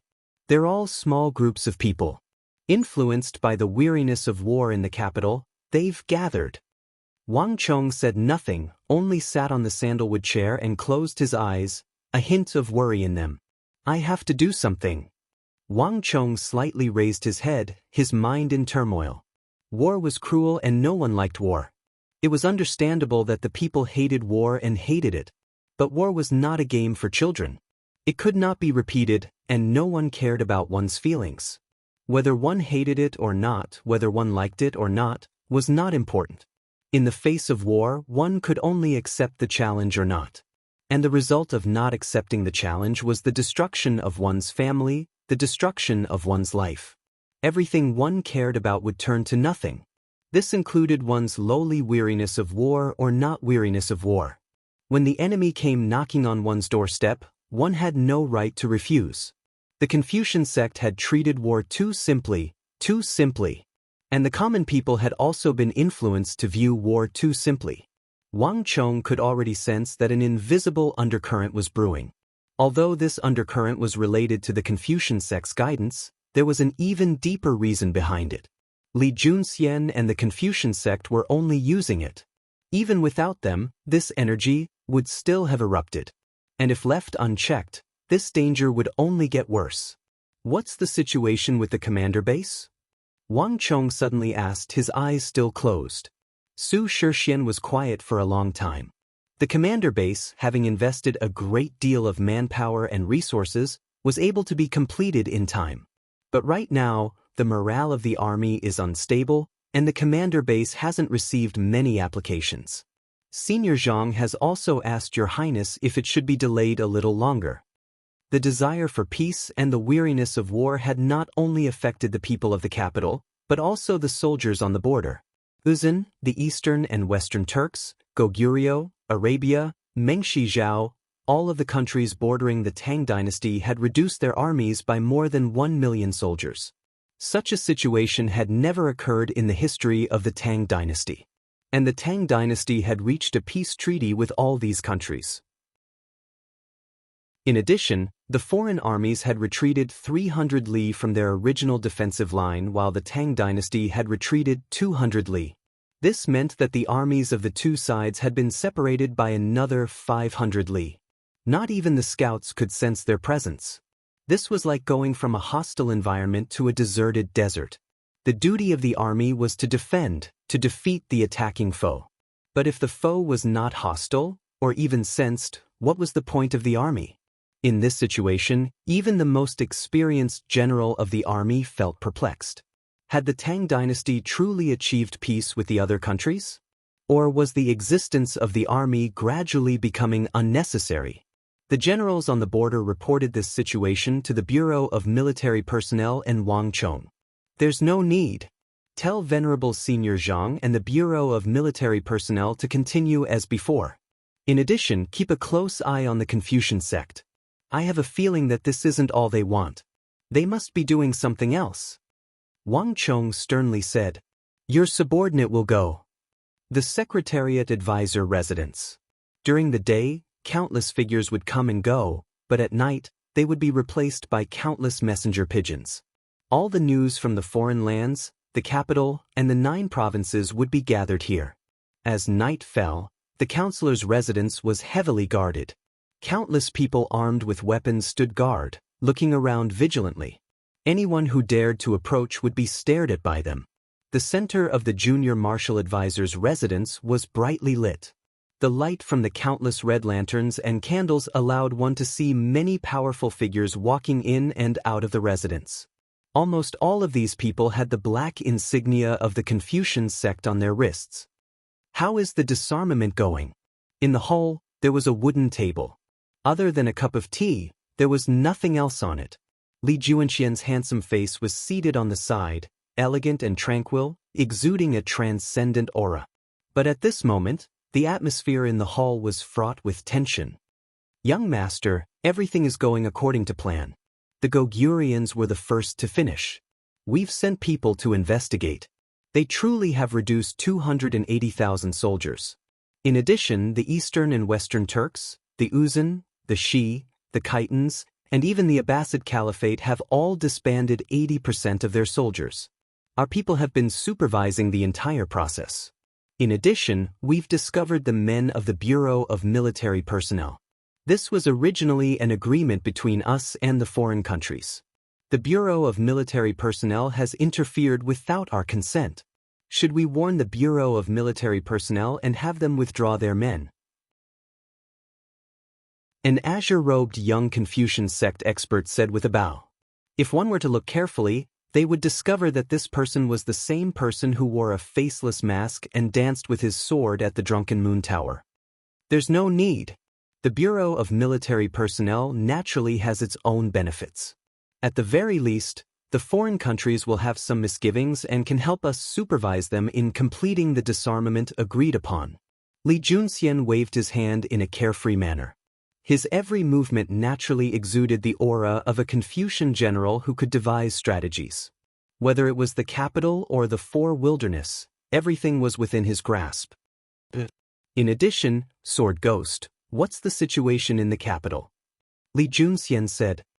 There are 1,300 storytellers in the capital's restaurants and tea houses, and all of them are narrating the information we gathered for them. All the information was obtained from the Bureau of Revenue and was not processed in the slightest. In addition, the last time the WHO entered the capital, the effects were much better than expected. In the past, the common people of the capital were filled with fear of the WHO, paling at the mere mention of their name. But after this interaction, everyone has realized that the WHO are just ordinary people like us, not as terrifying as the legends make them out to be. Just as Young Master said, war originates from the fear of the unknown. As long as we can understand each other, there won't be so many wars. The results are already clear. Many people have already gathered in the capital, and the voices of disgust for war are clearly increasing. All of this has happened on its own. I've done nothing to add fuel to the fire. Sword Ghost sternly said. Correct. But this alone isn't enough. Elder Song, how long until the people we arranged for arrive? Li Junxian suddenly turned his head to the black-robed elder, Elder Song. They all arrived in the capital 2 hours ago and are awaiting young master's order, Elder Song sternly said. Elder Song's expression was stiff as he spoke in a deep voice.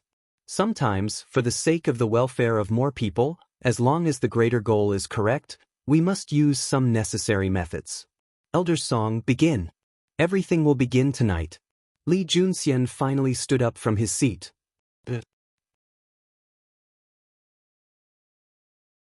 Chapter 13:13.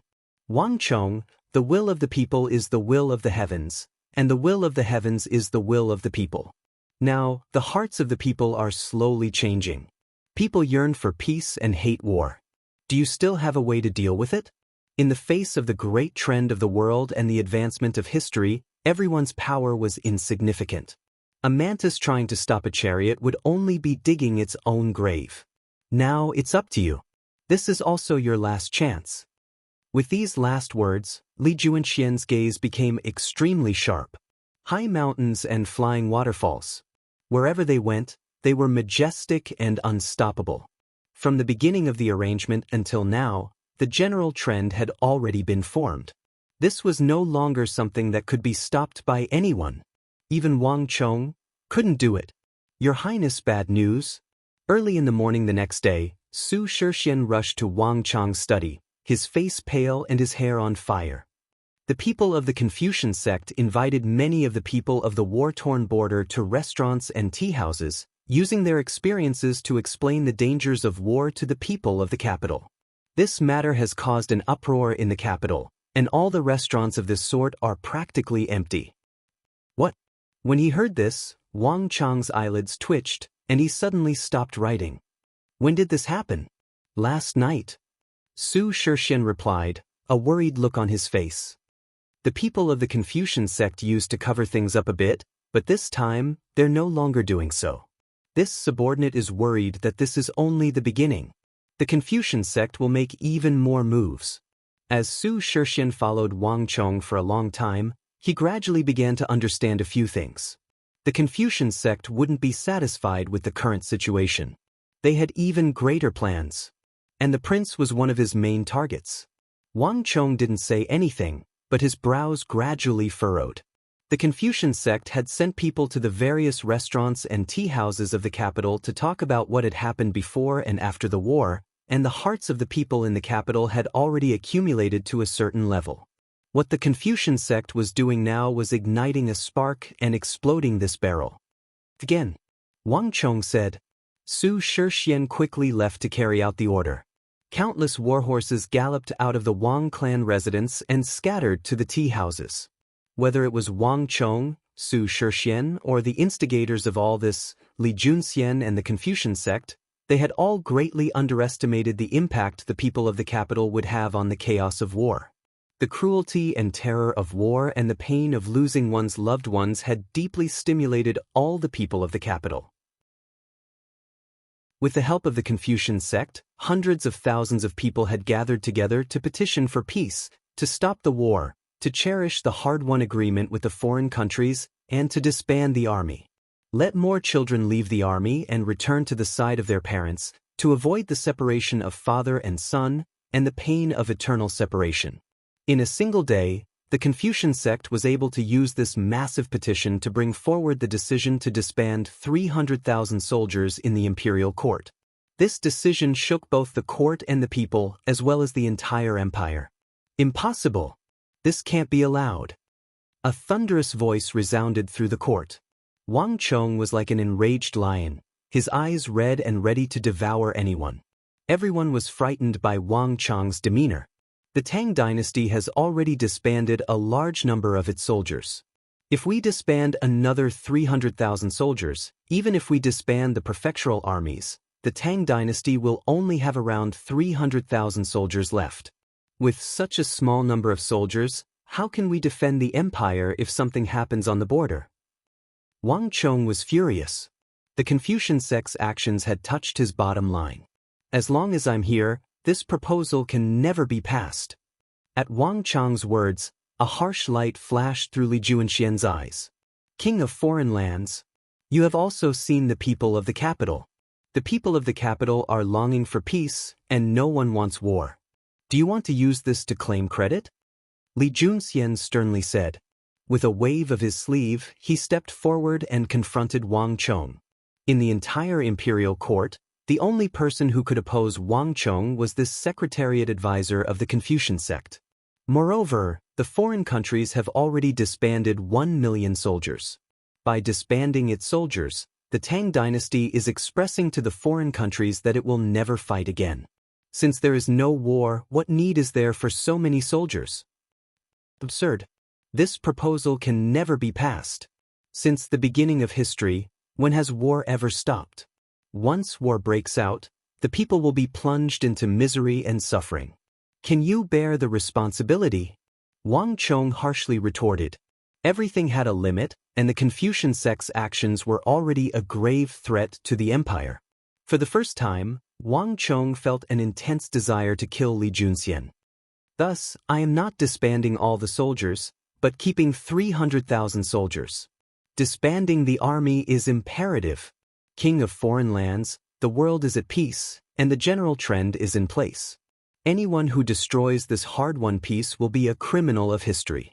Or perhaps, King of foreign lands, if you have the gift of the gab, why don't you personally explain to those common people who have lost their children, wives, fathers, and brothers? The arrow on the bowstring had to be fired, and anyone who dared to stand in the way of the Confucian sect would forever be their enemy. Enough. The first prince, who had been calmly seated this entire time, suddenly spoke in a thunderous voice. Today's matter will end here. Everything will wait for Imperial Father's imperial review before making a decision. For the first time, the first prince did not agree with Li Junxian. After the Holy Emperor, he was the first-in-line successor to the throne. Even the first prince had to be careful about disbanding the army. King of foreign lands, you are walking a different path. In the past, you were able to emerge victorious in every battle and create an undefeated legend because you complied with the will of the people. But now, you have chosen to make an enemy of the will of the people. As the saying goes, when the moon is full and wanes, prosperity will inevitably decline. You have chosen a path of destruction for yourself. After the court meeting was concluded, Li Junxian and Wang Chong walked out of Taihe Palace and stopped at the bottom of the white jade core pool. Is that so? Perhaps I have chosen a path of destruction for myself, but you have chosen a path of destruction for the entire empire. One day, you will realize that your so-called path of salvation is actually the destruction of the empire. You are the criminal of the entire Tang dynasty. With a furious expression, Wang Chong left with a flick of his sleeve. People of different paths could not make plans together, and the paths between him and Li Junxian were already growing farther and farther apart. Behind him, Li Junxian was stunned, apparently not expecting such a reply from Wang Chong, but he quickly regained his composure. Don't worry, this day will never come, Li Junxian indifferently said, his expression firm. With a wave of his sleeve, Li Junxian also turned and left. You're right. While Wang Chong, Li Junxian, and the entire imperial court were in an uproar over the disarmament, 3 days later, a black falcon flew into the Tang dynasty's capital, bringing with it an even more shocking piece of news. Just a few days ago, 600,000 Arab soldiers had crossed the Tigris River and were attacking Khorasan with all their might. The entire Sassanid dynasty and all the rebel armies were doing their utmost to resist. Although Khorasan's walls were high and thick and guarded by countless soldiers, without the 50,000 Tang ballistae, the Sassanid dynasty could not stop the frenzied Arab assault. All of Khorasan was in grave danger and could fall at any moment. Sassanid Empress Adia had issued a formal request for the Tang dynasty to send reinforcements. Rumble. This news was like a heavy bomb, stunning the Tang dynasty and the entire world. Your Highness, Great General Bahram has sent a letter. Your Highness, General Adia has sent a letter. Your Highness, the leaders of the rebel armies have sent letters. Khorasan is in grave danger. Milord requests reinforcements. Within the Wang family residence, countless messenger pigeons flew like snowflakes into Wang Chong's study. The mood in the Wang clan residence was solemn. Your Highness, Khorasan is in dire straits. The Arabs are charging forward, fearless and unafraid of death. The Sassanid dynasty has already lost 200,000 soldiers, and the death toll is still rising. All of Khorasan is in grave danger and could fall at any moment. Su Shixian stood on the side, anxiously looking at Wang Chong. The Sassanid dynasty was an ally of the Tang dynasty, partners that had gone through thick and thin together. In this room, Su Qi, Su Shixian, and Cheng Sanyuan had all fought alongside the brave Sassanid warriors. To these people, these were not just names, but real existences of flesh and blood. But now, these allies were facing an unprecedented crisis. Everyone in the room stared at Wang Chong, awaiting Wang Chong's decision. "Prepare my court robes. I want to enter the court immediately." Wang Chong stood up from his desk and immediately ordered. A few moments later, a carriage drove out of the Wang family residence and into the imperial palace. The Tang dynasty was fated to not be peaceful on this day. "Your Highness, the Sassanid dynasty and the Tang dynasty are like lips and teeth, allies of each other. They are also an important barrier for the Tang dynasty to resist Arabia. If the Sassanid dynasty is broken, there will be no one left to resist the Arabs. In the future, the Arabs will advance eastward and target the Tang dynasty. The Battle of Talas will repeat itself." In the hall, Wang Chong gripped his ceremonial tablet, his insides burning. Speed is of utmost importance in war. This lowly subject recommends that the Anxi Protectorate Army and the Qixi Protectorate unite with the kingdoms of the western regions and immediately depart for Khorasan. In addition, we should negotiate with the Arabian Empire and order them to immediately withdraw. "Your Highness, this subject objects." A voice came from below. Li Junxian straightened his robes and stepped forward, his expression extremely solemn. Chapter 13-14. Li Junxian's expression was cold and aloof, his voice deafening. He had also been caught off guard by this news. The battle at Khorasan had been far too sudden. If the Tang dynasty sent soldiers, all their hard-won gains would be for naught. Moreover, the relationship between Arabia and Khorasan is very complicated. Khorasan was originally Arab territory and has been ruled by Arabia for 30 years. This lowly subject recommends that we first negotiate with Arabia and express the position of the Tang dynasty so that we can resolve this matter as peacefully as possible. "Your Highness, this subject agrees." At almost the same time, an official walked out of the ranks and coldly stared at Wang Chong. "King of foreign lands, the Battle of Talas and the Battle of Khorasan have only just concluded. Have not enough of the Tang dynasty soldiers died? It was one thing to protect the western regions. But this is a war between Arabia and the Sassanid dynasty. Do the warriors of our Tang dynasty also have to bleed? King of foreign lands, I think that you've gone senile. You've also heard the cries of the people of the capital. Anyone who dares to send soldiers now will be committing a crime against the world. King of foreign lands, peace has not been easy to come by. Remember, you are a king of the Tang dynasty, not a king of the Sassanid dynasty." Civil official after civil official stepped forward, each wave of opposition louder than the last.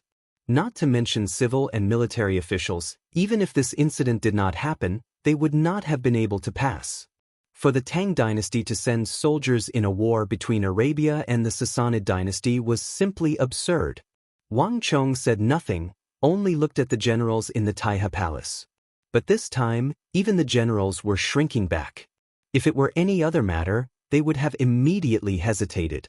But now, the voices of the capital's opposition to war were still ringing in their ears, and the crowds outside the imperial city were endless. Not even they had the courage to ask the Tang dynasty to deal with Arabia for the sake of the unrelated Sassanid dynasty. As he saw the averting gazes of the crowd, Wang Chong seemed to understand something, and his heart chilled. What he was most worried about had still happened. The people of the Confucian school were weary of war, and the actions of the Confucian school were effective. Even the generals of the court were unknowingly affected.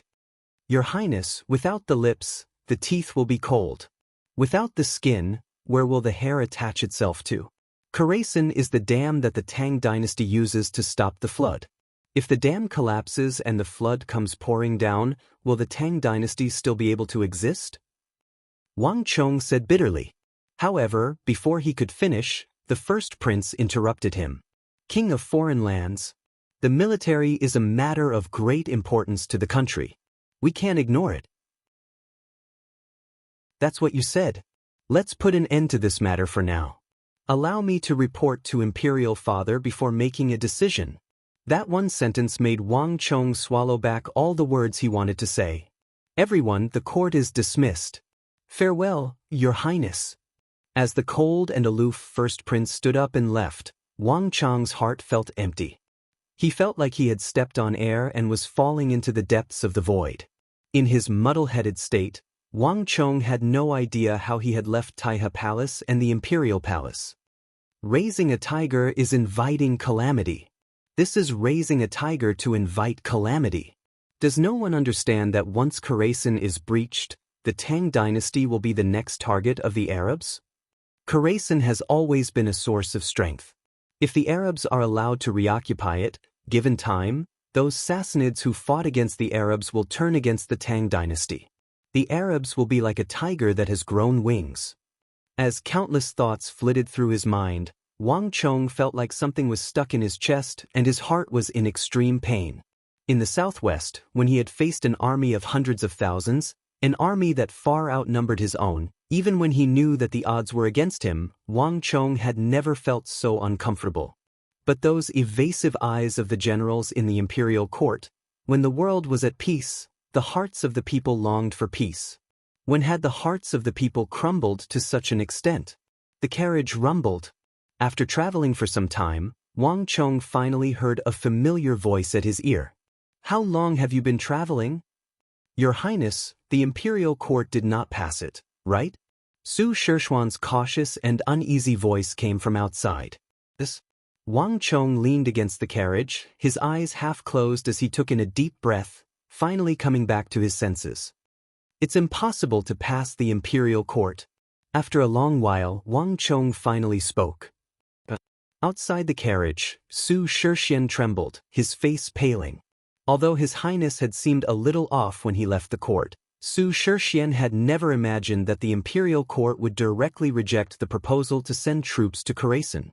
If this was the case, wouldn't Bahram and Princess Adiya? Su Shishuan's heart sank. The carriage was quiet. Wang Chong said nothing, his expression extremely haggard. Although the first prince had said to wait until he reported back to the Holy Emperor before making a decision, no one understood better than Wang Chong that he was saying that the Tang dynasty would never send troops to Khorasan. And without the Tang dynasty sending troops, Khorasan would never be able to stop the constant Arab attacks. Wang Chong felt like his insides were aflame. Shishuan, we don't have time. Prepare a brush and paper and immediately write a few letters for me. After some time, Wang Chong opened his eyes and sternly said, Your subordinate will go. Su Shishuan bowed. The matter of Khorasan was no small matter, and according to Wang Chong's orders, everyone had brought brush and paper with them so that Wang Chong could issue an order at any time. The first letter is to be sent to Anshi's Gao Xianji. Have him take 40% of the army, as well as Chung Qianli, Lu Shi, Shi Yuanqing, the Iron Wall Army, and the Mo Saber unit in training. Have them go to Samarkand in the name of patrolling the border and then set out at night to reinforce Khorasan. I will have Lord Zhangqiu of the Bureau of Military Personnel take 3,000 ballistae to work with them. Wang Chong sternly said. Yes, my lord. The carriage clearly slowed, and Su Shishuan began to write according to Wang Chong's orders.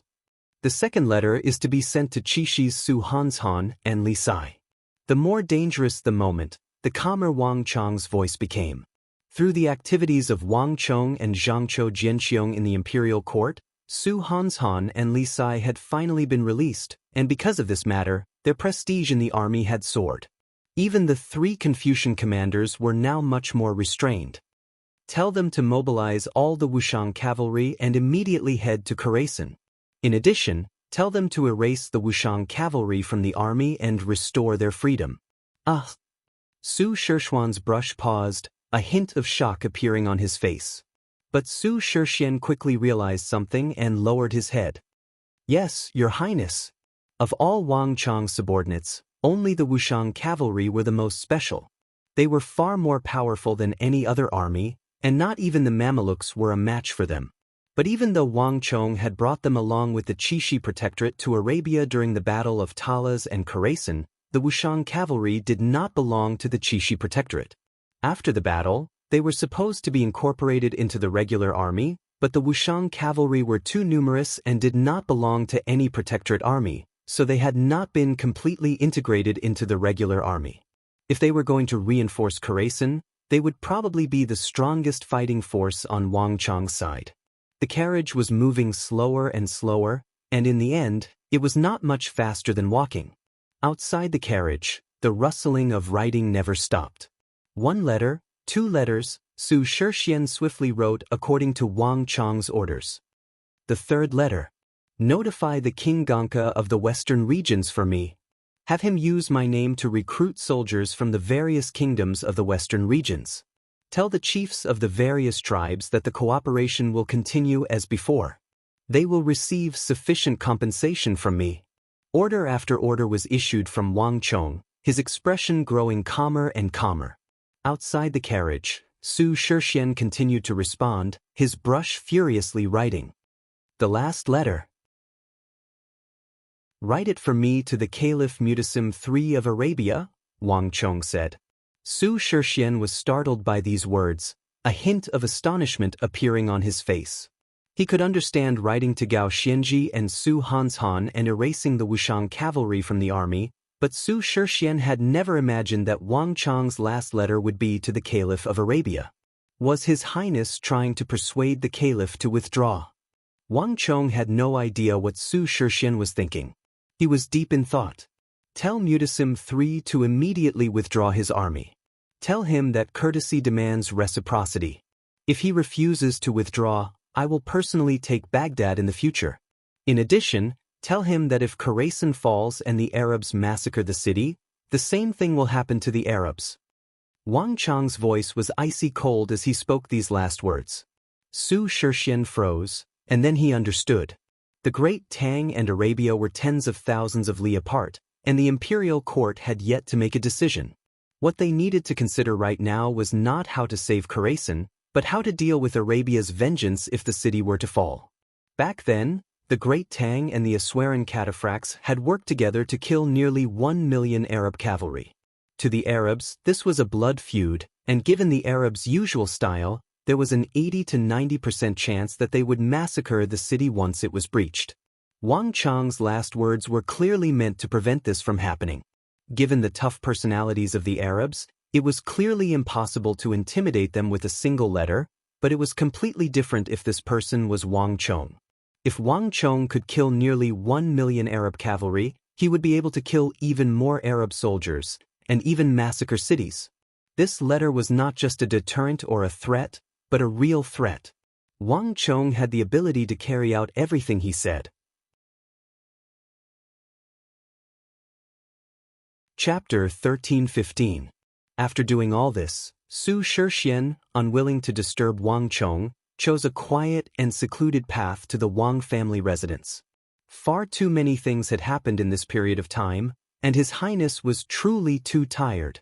The carriage was quiet. Wang Chong leaned against the side of the carriage, his head slightly raised, his mind in turmoil. Even after doing all this, he did not feel the slightest sense of relief. On the contrary, it only grew heavier. The people's aversion to war had reached such a level. Everyone believed that peace was too beautiful, too simple. Peace was something that one had to fight for, strive for, and strive for.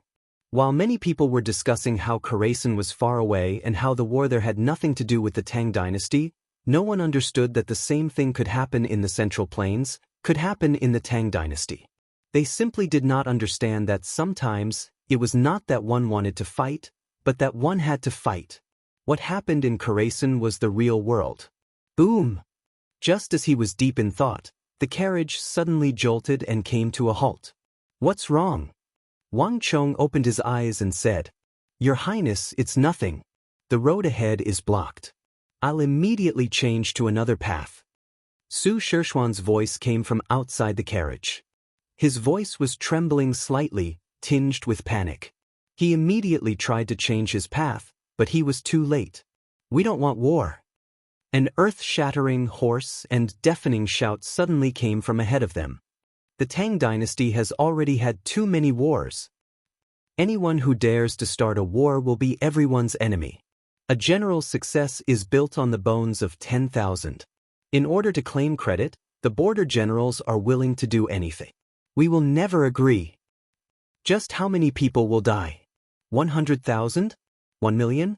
Will those generals only be satisfied when the entire divine prefecture is littered with corpses? What does the war in Khorasan have to do with us? We don't want war. In the carriage, Wang Chong paled as he listened to those fierce cries. He suddenly understood. Your Highness. Su Shixian subconsciously turned his head to look at the carriage behind him, suddenly feeling an intense unease. The matter in the imperial court was fermenting, and the people of the capital were holding demonstrations. Tens of thousands of people had gathered together to loudly shout, and as Su Shixian sat at the front of his carriage, he could hear the shouts coming from all over the capital. Let's move forward. I want to take a look. After some time, Wang Chong's voice came from the carriage. It was abnormally gloomy, and even Su Shixian felt his heart tremble. He unsheathed the sword on his waist and quietly cut off all the emblems on the car. At a corner of the carriage, a curtain was lifted, and Wang Chong looked outside through the window. In the capital, rows upon rows of buildings spread out endlessly in one's field of vision. Under a few fluttering banners, Wang Chong saw a group of people gathering. Thousands of people had gathered together. Near and far, on the streets and in the restaurants, there were people everywhere. Some people had even brought over tables and chairs and were standing on them. As Wang Chong looked over, he saw men, women, the elderly, the middle-aged, the children. All of them were shouting, their faces red and their ears red, all of them extremely agitated and shouting with all their strength. Wave after wave was brewing, and in the distance, Wang Chong could see even more people gathering and shouting. At this moment, an extremely strange feeling surged in his heart. Shock, sorrow, pain, all sorts of emotions flitted through his mind, but the strongest of them all was a deep sense of regret. A general's success is built on the bones of 10,000. A border general will do anything to claim credit. The imperial court and the people of the capital had probably already begun to misunderstand war to this extent. Just how much would the Tang dynasty have to pay? How much blood would they have to shed before they would learn their lesson, abandon their childishness and innocence, understand the cruelty of this world, understand that those who fell behind would be beaten, understand that strength was the only way to protect oneself? Rumble, rumble, rumble. The carriage continued to move forward. It blended in with the countless other carriages that were also stuck in a jam, so it did not attract too much attention. Through the carriage window, Wang Chong could see the countless anti-war protesters. His face was growing paler and paler. Why do we have to fight? The Hu are just like us, just ordinary people. We don't want to be the instigators of war. Let the Hu resolve their own problems. The war between the Arabs and the Sassanids has nothing to do with the Tang dynasty. A series of shouts could be heard. Not far in front of them, a group of thousands of people had their arms raised high. Just as they rushed through the streets, another group of people followed closely behind, rushing over like a tsunami. One group, two groups, three groups. There were far more people protesting than had been imagined. The war in the distant Khorasan was like a heavy bombshell, igniting the anti-war sentiments of the crowd. Countless people took to the streets. Several hundred li away, they had already encountered 7 or 8 groups of protesters, their voices clamoring against the war. These hoarse shouts were like thorns stabbing deep into Wang Chong's heart. Wang Chong leaned against the carriage and closed his eyes. Every breath seemed to drain him of all his strength. The carriage continued to advance. Gradually, more news began to arrive from the imperial court, and the crowd began to change the direction of their protests. From peace, not war, to opposition to generals, they finally targeted Wang Chong. All of this was the King of Foreign Lands' idea. Everyone, march together and let the imperial court know our intentions. Bring down the King of Foreign Lands. Shouts shook the heavens and the earth, and in one of the busiest areas of the capital, Wang Chong could see 7 or 8 azure-robed Confucians gathered on a high platform, loudly criticizing him. The world is already at peace, so why does the king of foreign lands propose to attack Khorasan? 400,000 in the southwest and 1 million in Talas and Khorasan. He's already killed 4 million. Is that still not enough? Just how many more people does he want to kill? He actually proposed to send another army to Khorasan in the imperial court. In the Tang dynasty, the king of foreign lands is the greatest demon king of slaughter. Bring down the king of foreign lands. We must have the holy emperor remove the king of foreign lands from all his posts. Our Tang dynasty cannot tolerate such a demon king of slaughter. Below the high platform, there was a sea of people. With a single call from a few Confucian scholars, countless people responded. Every time the Confucian scholars shouted, countless people would respond in a frenzy. The sound waves came one after another, like a tidal wave, shaking heaven and earth. These bastards! Su Shishuan's eyes turned red, and he even felt like killing someone. One was loyal to the empire, one was willing to sacrifice his entire family's life to reverse the tide. One was a hero who had risked his life for the sake of the Tang dynasty when there were no soldiers available in the northwest. But in their mouths, he was a murderous demon king? Had they forgotten how they had all turned out when their lord first returned to the city? How they had worshipped him and treated him as a hero?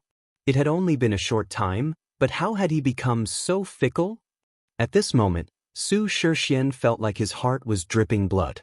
No one could insult his highness like this. Su Shixian would rather die than see a hero of the Tang dynasty be insulted and slandered in such a manner. I'm going to kill these bastards. Su Shixian clenched his fists and prepared to jump out of the carriage. Forget it. Let them go. At this moment, a tired voice rang out in his ear. Su Shishuan's heart ached at this voice. But, Your Highness. Let them go. Wang Chong said once more, his back leaning against the carriage, motionless. His eyes were extremely gloomy. He did not care about the malicious attacks and curses of the Confucians.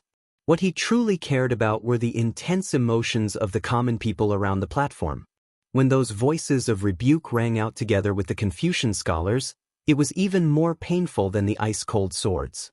Cut, cut, cut. At this moment, a childish voice came from the side of the road, attracting Wang Chong's attention. Subduing the dragon, subduing the tiger. Southern Swallow returns to the north, supporting the heavens and supporting the earth. This voice, accompanied by the clattering of swords, was particularly distinct from the crowd.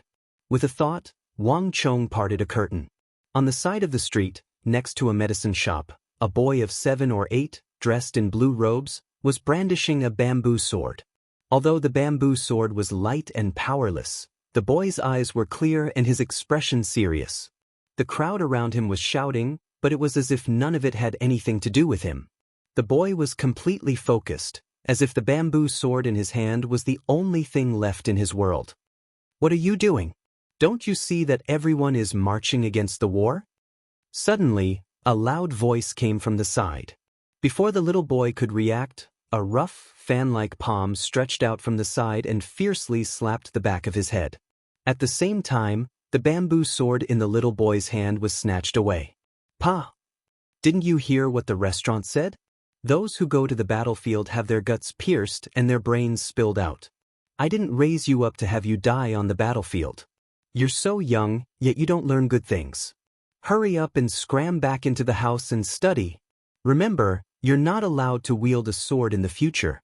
Along with that voice, a woman in a coarse skirt appeared behind the little boy with a stern expression. She pounced on his face and started scolding him. But Mom, what?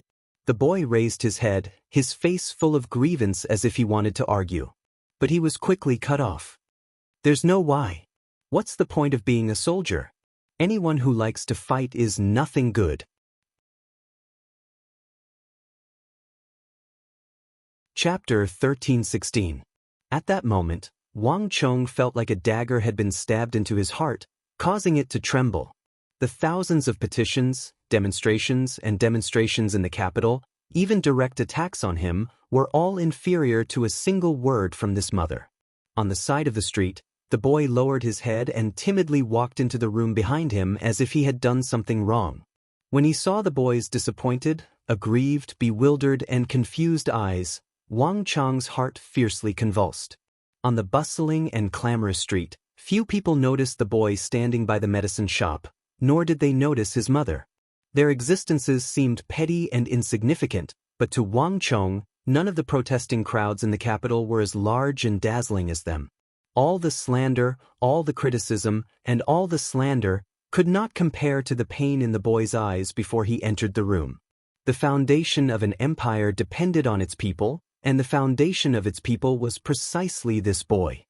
When this boy was earnestly trying to protect the empire, his closest family told him that he should abandon the civil and military, that those who liked to fight were all bad people, that there was no future for them, that the empire's fate was sealed.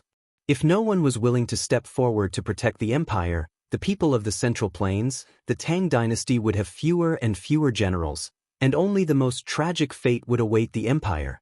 From his reincarnation until now, there had not been a moment when he had not been running. There had not been a moment when he had not been worried about how he could save the empire, the collapsing Central Plains, and the countless people he loved living on this land. Thus, whether it was the War of the Southwest, the Battle of Talas, or the Battle of Khorasan, he had fought with all his strength, risking his life. When the Abbasid Caliphate had been routed, hundreds of thousands of soldiers had been turned into ice sculptures in the blizzard, and when even the arrogant emperor of the Abbasid Caliphate, Mutasim III, had been forced to deliver more than 1 billion taels of gold, Wang Chong had believed that he had won, that he had succeeded in changing the fate of the empire and the Central Plains. But when he saw the civil officials and generals in court, the crowds marching through the streets of the capital, and the aggrieved boy on the side of the street, Wang Chong suddenly felt that he had made a mistake. The Tang dynasty had been peaceful for too long.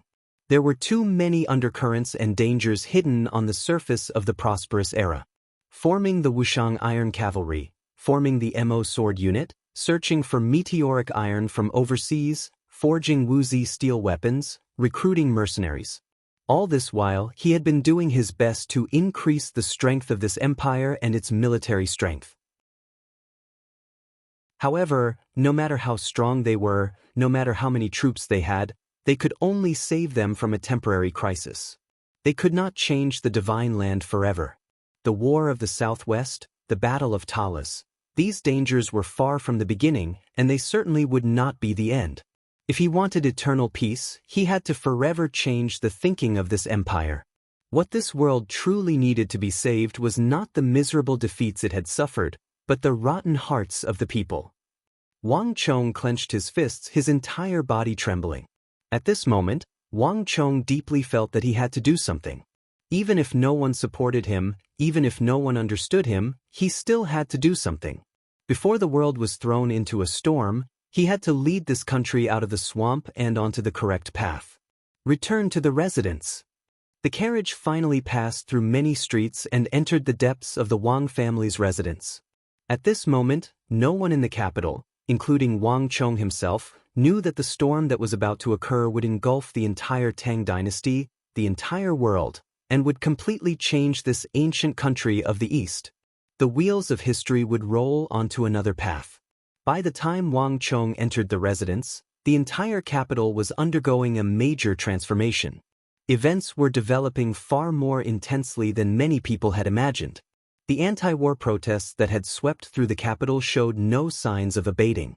On the contrary, they only intensified and began to spread from the capital to the rest of the 9 provinces. As the anti-war cries grew louder and louder, so did the calls for the disarmament of the army. Many letters were sent to the border, hoping to summon back their sons and daughters from the army. All sorts of war weariness reached a peak. And under the pressure of the people, the imperial court was forced to make the decision not to send soldiers in less than 2 days and formally reduce the army by 300,000 soldiers. And before one wave had even subsided, another wave had risen. In just 3 days, an even more shocking piece of news arrived. Having lost the support of the Tang dynasty, Khorasan, which had managed to hold out for a very long time, was finally broken by the Arabs. Karasin had fallen. All this news was gathered in Wang Chang's residence. While the capital was in an uproar, the gates of the Wang family residence were tightly shut. How is it? Has the food still not been touched? In the Wang family residence, Su Shixian looked at Su Qi, his eyes brimming with concern. Ever since he returned from court, Wang Chong had shut himself in his study, neither speaking nor moving, and the food that had been delivered had not been touched. Su Shixian had tried to eavesdrop outside the door, but there was no sound from the study. This worried Su Shixian and everyone else in the residence. It hasn't been touched. His Highness's current situation is truly worrisome.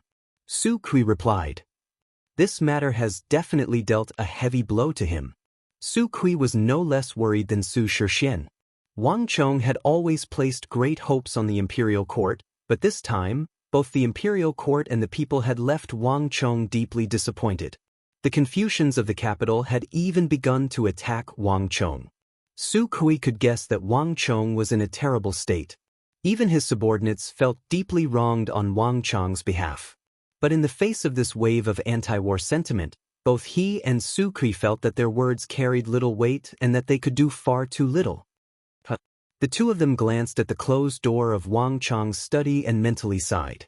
At this moment, Wang Chong's study was quiet.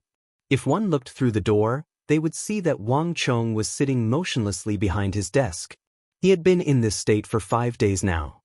His desk was piled high with all kinds of letters, from Karasin, the imperial court, and the people. All sorts of news were like ants gnawing at his heart. Wang Chong's eyes were shut, his face pale, and he seemed to be petrified. But beneath his calm exterior, no one knew that a storm was raging in Wang Chong's mind. After his reincarnation, the War of the Southwest, the Battle of Talas, and even the destruction of the Divine Prefecture and the calamity of the 9 provinces in his last life had all appeared in Wang Chong's mind. The Tang dynasty of today was powerful and prosperous, but people only saw its glory and victory after victory. They had never thought about how many lives and blood had been shed for its prosperity and prosperity. History was like a blade. People only saw its sharp side, but they did not see the blood stained with it. History was like a gem. People were often attracted by its splendor, but they forgot about the painstaking efforts of the craftsmen behind it. While the people of the capital were living in a fantasy, demanding peace and opposing war, few people noticed that in the distant Karasin, which also longed for peace, was a land strewn with corpses and rivers of blood. War was not as far from the Tang dynasty as everyone imagined. While rivers of blood flowed in Karasin, the Tang dynasty was still living in a fantasy. Everyone longed for peace, but they forgot that peace could not be begged for, but fought for. Through war for peace, peace would exist, and through peace for peace, peace would perish. Nature was cruel and the world was cruel. The cicada was caught by the mantis, but the mantis was eaten by the oriole. Just how much blood and sacrifice was needed to understand the simple principle of weak countries have no diplomacy, and those who fall behind are bound to be beaten? In the War of the Southwest, Wang Chong had saved nearly 1 million civilians. In the Battle of Talas, Wang Chong had saved Anxi, Qixi, and Longxi. But this time, Wang Chong deeply felt that he had to save the fallen hearts of the empire. Worry, pain. All sorts of emotions converged in his mind. It can't be like this again. It can't be like this again. Wang Chong's mind was in turmoil. If everyone chose to remain silent, he would not choose to remain silent. If everyone chose to turn a blind eye and retreat, then he alone would bear the burden and strive forward. Even if he was not understood, even if his reputation was ruined, even if his bones were crushed, he had to make the empire understand one principle. Swish. Wang Chong fiercely took a brush from the brush rack and dipped it in ink. At this moment, all the things he had experienced in the mortal world gathered in his mind, transforming into a single clear thought. Wang Chong unfurled a piece of paper and used all his strength to write 5 large words.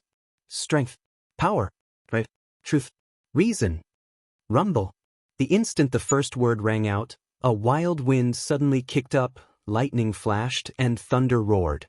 The instant the second word rang out, the lightning in the world suddenly burned countless times more intensely, and torrential rain poured down from the sky.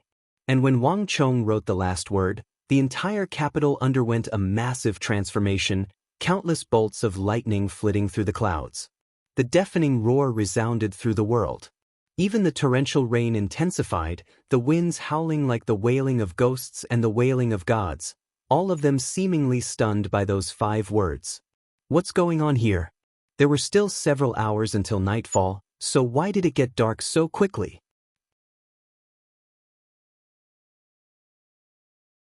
Chapter 13:17. This heavenly phenomenon was different from the past. It was too frightening, too fierce. This was the heavenly might of nature, enough to strike fear into one's heart. As the torrential rain poured down, in another part of the capital, in the Secretariat Advisor residence, a young and handsome man dressed in white poked his head out of his room and stared at the phenomena in the sky in shock and bewilderment. Anything abnormal must have a heavenly phenomenon. Just what's going on here? Li Junxian muttered to himself as he gazed at the sky. The phenomenon in the sky was definitely not normal. The Confucian sect had a very long history, and there were many records of this phenomenon. The last time such a phenomenon had occurred was over 1,000 years ago. According to the Confucian sect's records, that was when Emperor Wu of Han received Dong Zhongshu and declared that he had dismissed the 100 schools of thought and revered Confucianism alone. This was the so-called heavenly resonance, but when a massive change occurred in the human world, the world would definitely respond. In the imperial palace, a fierce storm was raging. In the center of the imperial palace, an embroidered eunuch with a round and jade-like face, like the reincarnation of Maitreya, was gazing at the sky, a hint of worry in his eyes. A heavenly phenomenon. It's not good. Gao Lisher gripped Flotsam as he gazed at the pitch-black sky and the blazing lightning bolts overhead. His brow deeply creased, his eyes brimming with worry. Let him be. Only when the world changes will there be a dragon and snake, and when there is great chaos, there will be great changes. This is the sign of the world's golden age, so how could there be any calamity to worry about? Just at this moment, a burst of laughter came from the hall behind him. Originally, there was a lot of coughing in the hall, but at this moment, it was filled with excitement, and there was an uncontrollable joy. At this moment, the most worried were Cheng Sanyuan and Su Shixian, who were closest to Wang Chang's study. What's going on here? Outside Wang Chang's study, Su Shixian, Cheng Sanyuan, and the others raised their heads and paled at this sight. In his many years in the capital, Lei Bao had seen countless things, but he had never seen anything like this. Not only that, but the moment the world changed, everyone clearly felt an enormous pressure suddenly erupt from Wang Chang's study. That feeling was like an ant that was as tiny as a speck of dust facing the vast might of the heavens, and it caused one to involuntarily feel a deep sense of reverence and fear. Almost instinctively, everyone felt that this sudden phenomenon was somehow related to Wang Chong. Look over there. All of a sudden, Cheng Sanyuan pointed upward and said. Following the direction of Cheng Sanyuan's finger, the sky was dark and filled with thunder and lightning. But in the sky above the Wang Chong residence, directly facing Wang Chang's study, the wind and clouds churned and a huge vortex suddenly appeared. Looking carefully, that vortex seemed to be the center of the storm, and all the thunder and lightning seemed to originate from there. Cheng Sanyuan and Su Shixian glanced at each other, both seeing the deep shock in each other's eyes. Outside the window, the wind and rain swayed and thunder rumbled. At this moment, within the study, Wang Chong had completely forgotten about everything in the outside world. After writing down the words might makes right, Wang Chong continued to write. In the history of the human race, countries stand in great numbers, and countless countries form an enormous jungle. Where there is a jungle, there is law. Fish could help each other in times of need. A female bird would feed its young, but a hound would chase a rabbit, a wolf would chase a hound, and a tiger would hunt a wolf. Weaker creatures would be preyed on by stronger creatures. This was the law of the jungle where the strong preyed on the weak, and the survival of the fittest. Only the strongest can survive in this jungle. A mountain has limited prey and resources.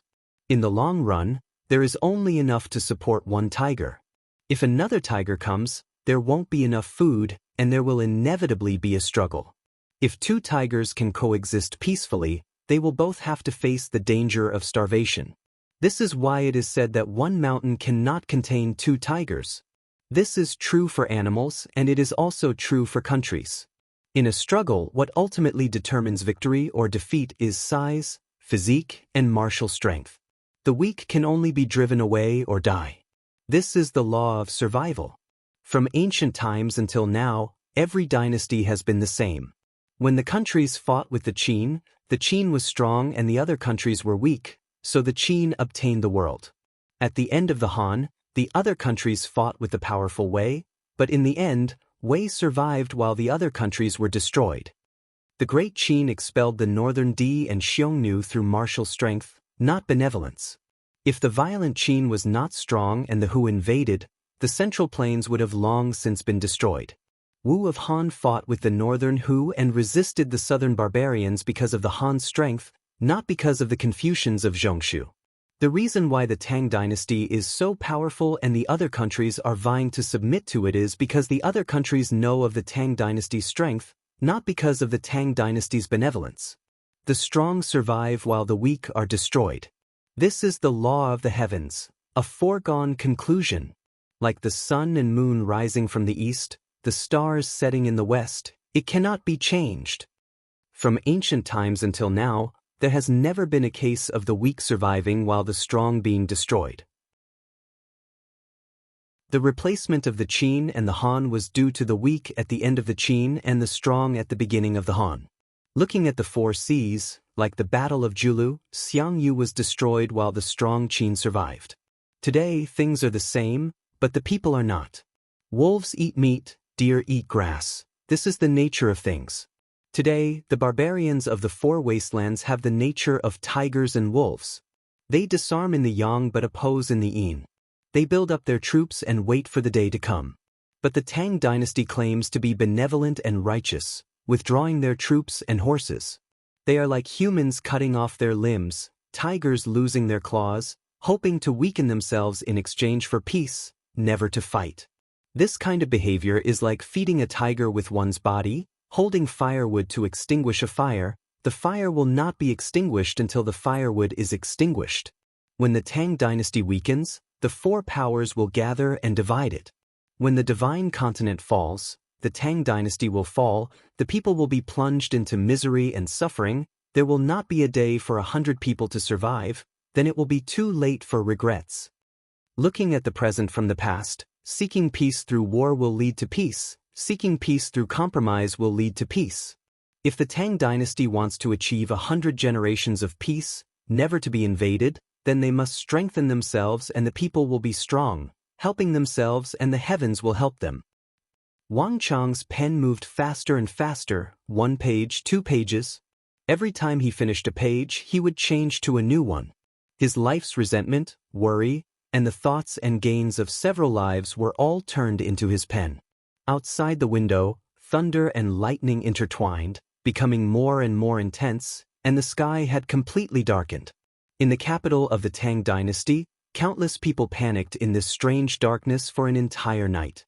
And in Wang Chang's study, the wind was raging, countless pages rustling. And Wang Chong buried his head in his desk, never stopping. Those who fall behind will be beaten. If you don't want to be enslaved, if you want true peace, you must constantly strengthen yourself. You must understand that might makes right. This is the only law of survival. After an unknown period of time, when he wrote the last paragraph, Wang Chong finally let out a long sigh, and the night and storm outside the window also dissipated. The clouds disappeared, the rain stopped, everything calmed, and the entire east lit up. Wang Chong put down his pen, hung it back on the pen holder, and leaned against the back of the chair, motionless, a deep exhaustion on his face. This short night had drained all of his strength. Compared to any battle, it made him feel more exhausted and haggard. Thousands of words, all the resentment and worry, at this moment, had all been put into the pen. But Wang Chong knew that all this was far from over. This thick stack of Xian paper recorded a new ideology that far surpassed this era, and for this world where harmony is valued and benevolence and righteousness are supreme, it was bound to be a great impact. The world was far crueler than anyone could imagine. Even if everyone did not understand him, Wang Chong had to do this. Good medicine tastes bitter, good advice grates on the ear. Wang Chong did not know if what he did was effective, nor did he know what kind of impact it would ultimately have on this world. But no matter what, Wang Chong had to try. Go. Try. Rumble. In the instant that Wang Chong put down the pen, thunder roared in his mind, and at the same time, light and shadow floated in the study. A familiar power, like a tide, surged over. That was the power of the world's origin. Special event. What the host is writing now will have a great impact on the entire history. The scope of the impact will include the entire world. There is a great possibility that it will cause the entire world to completely walk on an unknown path. It contains a great risk, but it may also bring a great harvest. The final impact cannot be determined. The host has 3 minutes to consider, burn all the words, and reduce the impact of this event on the entire world to 0. But the host can also consider publicizing this impact that transcends the era to the world. But the publication of these words may cause a great change in the Tang dynasty, as well as a great backlash in this world, and even lead to the final failure and destruction of the host. The consequences are completely unpredictable. The host, please reconsider. May I ask if the host has decided to release the entire manuscript to the public? In a flash, a large string of information, like a waterfall, whizzed down from his mind. Different from before, this time, the Stone of Destiny's voice revealed an unprecedented seriousness. Wang Chong leaned against the back of the chair, motionless, his mind in turmoil. At the same time, light and shadow in the study also fluctuated, as if changing according to Wang Chong's thoughts. A scroll of text could actually cause the Stone of Destiny to give such a high evaluation. This was something that Wang Chong had not expected at all. And what kind of impact this scroll of text would have on this world, even the Stone of Destiny could not determine. But Wang Chong did not hesitate for too long, and immediately made a decision. Wang Chong's voice was neither loud nor soft, but the moment he spoke, a deafening clap of thunder exploded through the world, seeming to tear the world asunder. Buzz! In the next moment, the Stone of Destiny's voice sounded in Wang Chong's mind again. Major world event. Might Makes Right is about to be published. This event will have an enormous impact on the entire history of the world. Because this event far surpasses anything that has ever happened in the history of the world, the host will be rewarded with 100,000 points of destiny energy. However, because this idea far surpasses the era, it is incompatible with the will of the world, and the publication of this text will cause the depth of history to deviate from its original trajectory. From the day this text is published, the host will suffer a great rejection and backlash from the power of the world. Special reminder, from the day this text is published, the host will consume a large amount of destiny energy at every moment in order to resist the power of the world. The consumption of destiny energy will be determined by the degree of resistance of the world. And if all destiny energy is used up, the host will die. This situation will continue until this event is completely concluded, or until the host's ideas are completely accepted by the world.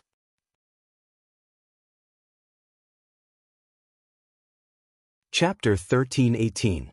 Wang Chong was dazed. He had never expected this sort of situation. Ever since he had obtained a vast amount of destiny energy in the War of the Southwest, it had been a very long time since Wang Chong had encountered the world bind. As long as one had enough destiny energy, the world bind had no effect, but this time was clearly different. But before Wang Chong could think any deeper, the door opened, and Su Shixian, Su Qi, Cheng Sanyuan, Xue Qianjun, and the others rushed in. The moment the four entered, they scanned the room, their gazes quickly landing on Wang Chong. From last night until now, they had been standing outside for as long as Wang Chong had been writing, all of them uneasy. "Your Highness, how are you?" They looked worriedly at Wang Chong behind the desk. Wang Chong's face was pale, his body thin, and he seemed to have lost a great deal of weight. But even though he seemed extremely tired, Wang Chang's eyes were still bright. But the more this was the case, the more worried the four became. Wang Chong said nothing, only waved his hand. Su Shixian, Qing Sanyuan, Shui Qianjun, Su Qi, I have a task for all of you. Take these manuscripts on the table. I want them to be typeset, printed, and bound into books as quickly as possible. Then, I want them to be distributed throughout the empire in my name. In 3 days, I want the entire capital, including the prefectures of the 9 provinces, to be able to see this book. At the end, Wang Chong extended a finger and pointed at the thick stack of letters on the table. At that moment, the entire study was silent. Everyone's eyes were focused on the stack of papers. From the moment they had entered the study, they had noticed that there was a stack of papers in front of Wang Chong, and these papers were covered in dense handwriting, the ink still wet. No one knew what Wang Chong had written, but they all knew that something that had taken 5 days and made Wang Chong so solemnly warn him about could not be simple. Yes. The 4 of them respectfully answered and stepped forward, taking the thick stack of letters and leaving. However, even the 4 of them did not know that from the moment they stepped out of the room, that thick stack of letters would completely change the Tang dynasty and even the surrounding countries. The storm of the day quickly passed, and as the east gradually brightened, the capital regained its calm. The phenomena caused by Wang Chang's writing in his study were nothing more than an illusion to the common people of the capital and had little effect on them. It only gave the people a little something to talk about, and the number of people protesting in the capital had not decreased in the slightest. West of the city, Lijing Meat Bun Shop. In the entire capital, the meat buns of this shop were extremely famous. It was said that the meat buns were founded by a couple surnamed Li and Zheng. Within the family, the meat buns had been passed down from father to son, and they had a history of more than 70 years. They were famous for their thin skin and thick filling, as well as their crispy, fragrant, and soft texture. In the capital, there were many customers who would travel 2 hours just to eat the meat buns from this shop. Early in the morning, the meat bun shop was steaming hot and fragrant. Many customers gathered at the entrance. "Boss, give me 3 meat buns." An azure-robed middle-aged scholar of around 30 suddenly spoke up, his body half leaning against a stall. As he spoke, he took out 3 copper coins from his bosom and placed them on the stall. "Scholar Zhang, are you still going to the tea house after eating your buns?" The owner of the bun shop greeted as he took out a bun. It was clear that he was very familiar with the azure-robed scholar. That's right." The azure-robed scholar absent-mindedly replied as he turned his head to look at the bookstore. The bookstore was run by a 40-year-old bookseller with a long beard. Every morning, this bookseller would come here to sell books. Unlike the dynasties of the surrounding countries, the Tang dynasty was extremely cultured. Not just the scholars, but the common people also liked to buy and sell books, either to collect them or to pass them on to their families. And the azure-robed scholar had this taste. Every time he came, he would see if there were any newly published books. Whenever he found one, he would treat it like a treasure, immediately buying it and carefully reading it. But it had been a very long time since the azure-robed scholar had seen a new book. Suddenly, the azure-robed scholar's brow rose as he noticed that a book had appeared on the bookseller's stall. Might Makes Right? What a strange name. The azure-robed scholar was flabbergasted. He had been reading and collecting books since he was 10, and it had been more than 20 years since then. He had seen all sorts of strange titles, but he had never seen anything like this. And it was impossible to tell what the title was about. Moreover, the feeling that this book gave him was completely different from any of the books he had collected in the past. "Shopkeeper, what book is this? Why have I never seen it before? Is it a new book from some old gentleman?" The middle-aged scholar asked. So it was Scholar Zhang. "That's not it. This is a new book that was just delivered this morning. And the person who wrote this book is also extremely famous. He's the king of foreign lands of our Tang dynasty. I heard that he poured his heart and soul into writing this book, and I'm planning to use it as the cornerstone treasure of this bookstore. When the time comes, I'll have a copy for my own collection." The bookseller beamed. "What?" Hearing the bookseller's words, the green-robed scholar was shocked, and his eyes widened. The king of foreign lands. He had long ago heard that the king of foreign lands was a strategist who could determine victory from 1,000 li away, and that he was the new war god of the Tang dynasty. But he had never heard that the king of foreign lands had such a deep understanding of the literary path and was even able to publish a book. The azure-robed scholar suddenly left the meat bun store, grabbed the book from the bookstore, and happily opened it.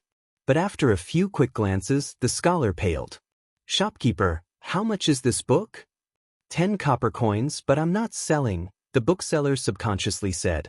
However, before he could say the word, sell, there was a ringing sound. 10 copper coins were quickly thrown onto the bookstore. The blue-robed scholar surnamed Zhang took the book and left without another word. "Hey, your buns." Thump, thump, thump. Hurried footsteps resounded through the Secretariat Advisor residence. 4 hours later, a Confucian sect disciple rushed into Li Juanxian's room. The weather was not hot, but the Confucian sect disciple was drenched in cold sweat, his expression extremely uneasy. "Young master, it's bad. The king of foreign lands has produced a book that's causing an uproar in Luoyang. Almost everyone in the capital has a copy, and the situation is extremely bad." "Ha, is that so? Now that I think about it, it's about time for him to counterattack. But is his counterattack going to be writing a book?" Li Junxian faintly smiled and waved his hand, his expression calm and unmoved. Whether it was the Tang dynasty's disarmament, the anti-war demonstrations, or the matter of the 3 great training camps, if the king of foreign lands didn't want to just sit and wait for death, he should have done something by now. If Wang Chong had done nothing, he would have been truly shocked. "Young master, it's not like that. The situation is different this time. Young master, just take a look and you'll understand." To his surprise, Li Juanxian's words caused the cold sweat on the Confucian sect disciple's forehead to increase, and he became even more anxious. He seemed to have thousands of words in his mind, but he didn't know how to express them. His face flushed red, he opened a bag at his side and handed over the book he had bought in the market. Li Junxian had been spreading ink on a piece of xian paper. When the Confucian sect disciple handed it over, Li Junxian hadn't cared at all, but when he glanced at the 5 simple words on the first page, Li Juanxian's expression instantly changed. "Let me see." Li Juanxian's expression suddenly turned extremely solemn. He had placed the ink brush on the xian paper, causing a large stain to appear on it, but he didn't even notice. Flap flap. Li Junxian took the book from the Confucian sect disciple and flipped it open. With just a glance, he felt like he had been dealt a heavy blow. The blood instantly drained from his face, leaving behind none of his initial composure, confidence, and elegance. "Impossible! This is impossible!" Li Juanxian's entire body trembled as he stared at the book, his face paling. For the first time in his life, Li Junxian was thrown into disarray. At that moment, he finally understood why the Confucian sect disciple had been so panicked and uneasy. This was no simple book.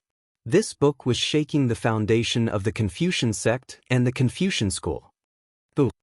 Whether it was Li Junxian, the Confucian sect, the Grand Preceptor, or King Qi, none of them had expected Wang Chong's counterattack to be so fierce, so tyrannical, and so terrifying. After being recalled from Khorasan, Wang Chong had been stripped of all his military authority, and in the imperial court, the first prince, Li Linfu, King Qi, the Grand Preceptor, and Li Junxian had basically monopolized the court. Everyone had believed that no matter how capable Wang Chong was, he would not be able to stir up much of a storm. But no one had expected that, even without military authority, Wang Chong would launch a storm of counterattacks that no military authority or court authority could achieve. This was because Wang Chong's attacks were aimed at the human heart. Might makes right, the strong preys on the weak. Such words, "Where is the benevolence, righteousness, propriety, and wisdom of my Tang dynasty?" In a bamboo forest in the capital, an old Confucian trembled in rage as he stared at the letter in his hand. "Heresy! This is blatant heresy. Anyone who dares to say such things should be hanged." In another place, a fiery Confucian famed throughout the capital slammed his palm down on the table after reading this book, his entire body seething with rage. A mighty imperial prince of the Tang dynasty dares to say such things? He's worse than a dog or a pig. In another place, 4 or 5 Confucians who had criticized Wang Chong during the protest had gathered together, all of them furious.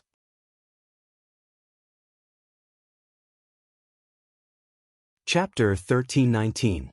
Translated by Hypersheep 325. At dawn, there were only a few books on the market, but in a few short moments, the number had increased to several hundred, then 1,000, and it was still increasing at an astonishing rate. 4 to 6 hours later, it was no longer just the capital. Even the prefectures of the 9 provinces outside the capital were in a frenzy, shaking the entire empire. Even many of the people participating in the demonstrations gave up on the demonstrations upon hearing about this book and began to carefully read it. 2 days, 3 days. The storm grew fiercer and fiercer, ultimately transforming into a storm that affected the entire Tang dynasty. Might makes right. The weak are prey to the strong. Survival of the fittest. The law of the jungle. Peace will exist if you seek peace through war. Peace will perish if you seek peace through compromise. Those who help themselves will be helped by the heavens. These novel views in the book were unprecedented. While it was refreshing for everyone, it also gave everyone a huge impact on their thinking.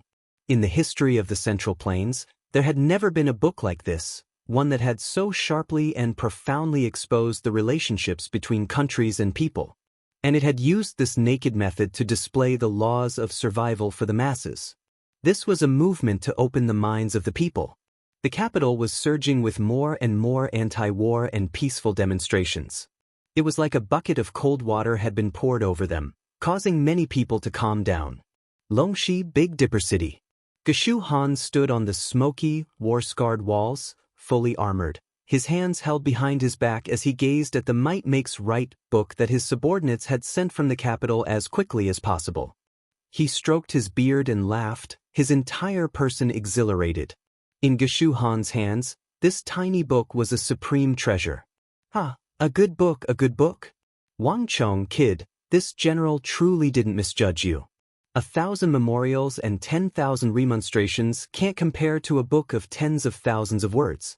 The ancients said that a silver tongue can surpass an army of 1 million. I didn't believe it before, but now, this general believes it. Geshu Han's eyes shone with a strange light, and the gloom that had clouded his brow for days was instantly swept away. Ever since the appearance of the Confucian sect and its entry into the imperial court and suppression of the militarists, this was the best news he had ever heard. God bless the Tang dynasty. With you in the Central Plains, the country will continue to prosper and the years will not end. Geshu Han's hearty laughter echoed far into the void. Good, good, good. Wang Chong, you really are the person I know. I knew that you wouldn't let the people's morale deteriorate to such an extent. Meanwhile, in the distant Anxi Protectorate headquarters, Gao Xianji was looking at the copy of Might Makes Right that had been delivered day and night from the capital, his entire being bursting with excitement. When it rains, it pours. This was the current Tang dynasty, and it was also the feeling in Gao Xianji's heart. In just a short period of time, the entire Tang dynasty had collapsed. Too many things had happened. In the face of such a situation, even an important minister of the empire like Gao Xianji felt a deep sense of powerlessness. Martial power was not omnipotent. There were some places that not even martial power could reach. Commanders can't leave their encampment without permission. Just this point alone made Gao Xianji powerless. There was nothing he could do. This brat, he really dares to say anything. In the distant biting protectorate headquarters, and Sishun muttered to himself as he read the news in his hand and the book, Might Makes Right, on the table. This brat truly has guts. In the distant lands of Yuzhou, Zhang Shogui finished reading the news in his hand and sneered. With a wave of his sleeve, he immediately left. That brat from the capital had truly surprised him, but Zhang Shogui's mind was currently elsewhere. Have you found the tracks of those 2 traitors? Milord, we've already found them. They're in the territory of the Shi and the Khitans. Whoosh. While Wang Chong's Might Makes Right was being wantonly printed in the Tang dynasty and spread throughout the continent, countless carrier pigeons were also flying to the countries bordering the Tang dynasty. More than 4,000 meters above sea level, in the royal capital, in the heart of the Uzun Plateau, Dalen Trinling's brow was tightly furrowed, his body motionless. Next to his hand were two items. One was the intelligence report from the Tang dynasty's capital, and the other was Wang Chang's book, Might Makes Right. This book had been delivered to him for a very long time, and from the moment he had received it, Dalen Trinling had remained motionless, his brow furrowed deeper and deeper. Prime Minister, the Tang dynasty has the Confucian sect restraining the militarists. This should have been an extremely rare opportunity for us, but now that the King of Foreign Lands has written this book, it's extremely disadvantageous to us. Great General Namri Songtian of the Uzun Yarlung royal lineage stood behind Dalen Trinling, his expression fraught with worry. The Tang dynasty was the undisputed center of the world. The slightest disturbance in the wind would quickly spread to the surrounding countries, and even the ordinary resolutions of the imperial court would be spread to the other countries as quickly as possible, let alone such a major event. Prime Minister, if the King of Foreign Lands really does succeed, it'll be extremely disadvantageous to us.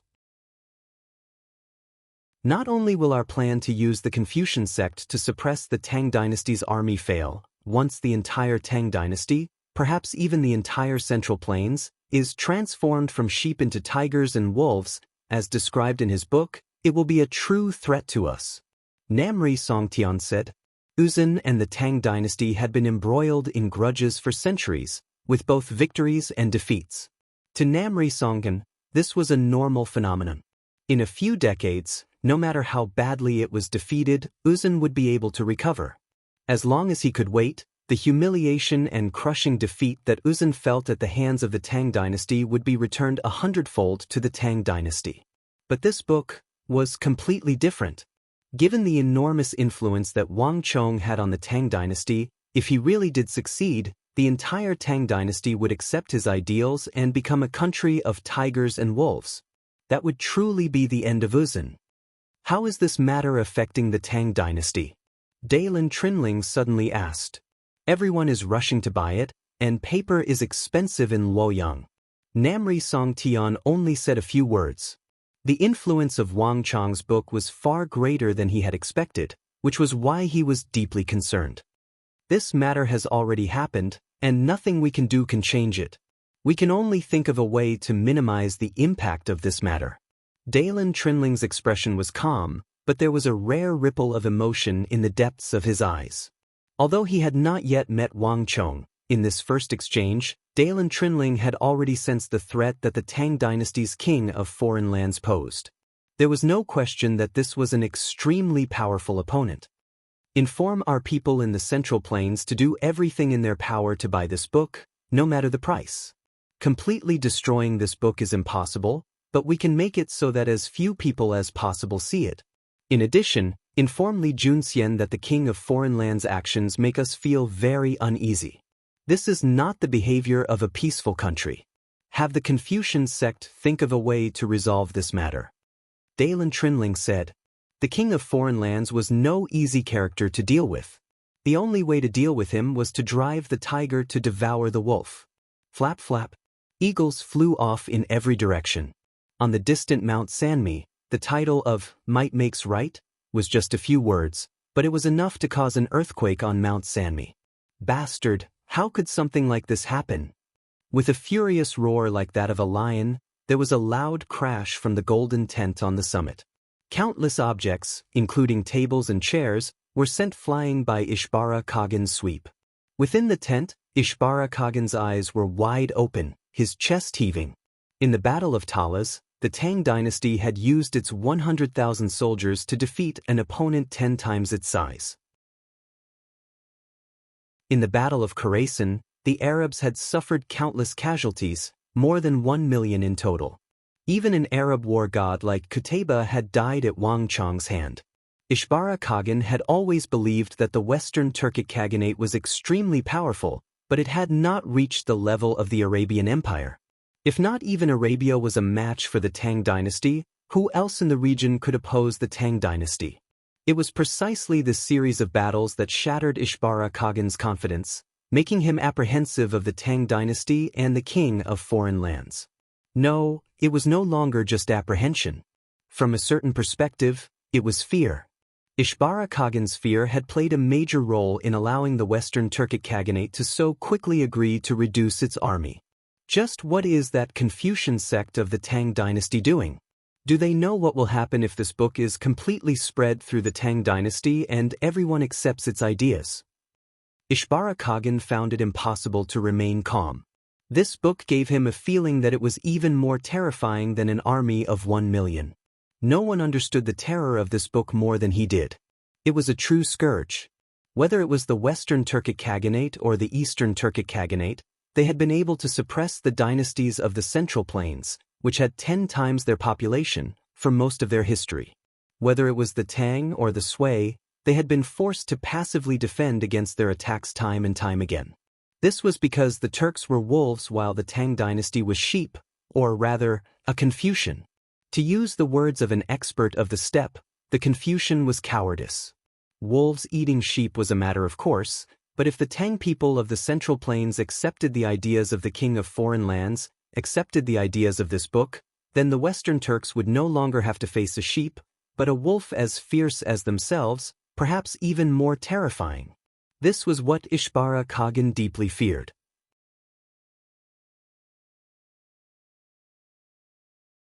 Chapter 1320. There was no doubt that if the king of foreign lands really did succeed, it would no longer be as simple as victory or defeat in a single battle. It would determine the fate of the world for the next 100 years, perhaps even longer. A Tang dynasty where all its citizens were soldiers, believed in the theory of the strong, and possessed the ambition to expand would be the nightmare of all the surrounding countries. Your Majesty, now is not the time to consider such matters. Kuro, send people to keep a close watch on the Tang dynasty's movements in the capital. If this matter is not handled properly and that Brat's ideas are accepted by the entire Tang dynasty, there will be a major war. Wunu Shibi suddenly said, his eyes fixed on a fierce Western Turkic general at his side. Yes, my lord. The latter received the order, turned around, and quickly walked out. Gursa, pass on my order. All soldiers are to be on full alert and prepare for war. Ishbara Khagan came back to his senses at Wunu Shibi's reminder. The Western Turks were powerless to do anything about what was happening in the capital of the Tang dynasty. They could only prepare for the worst and wait for the situation to develop. Goguryeo, the Shi, the Khitans, and Mengshi Zhao of the southwest. The events in the capital of the Tang dynasty made all of these empires uneasy and fearful.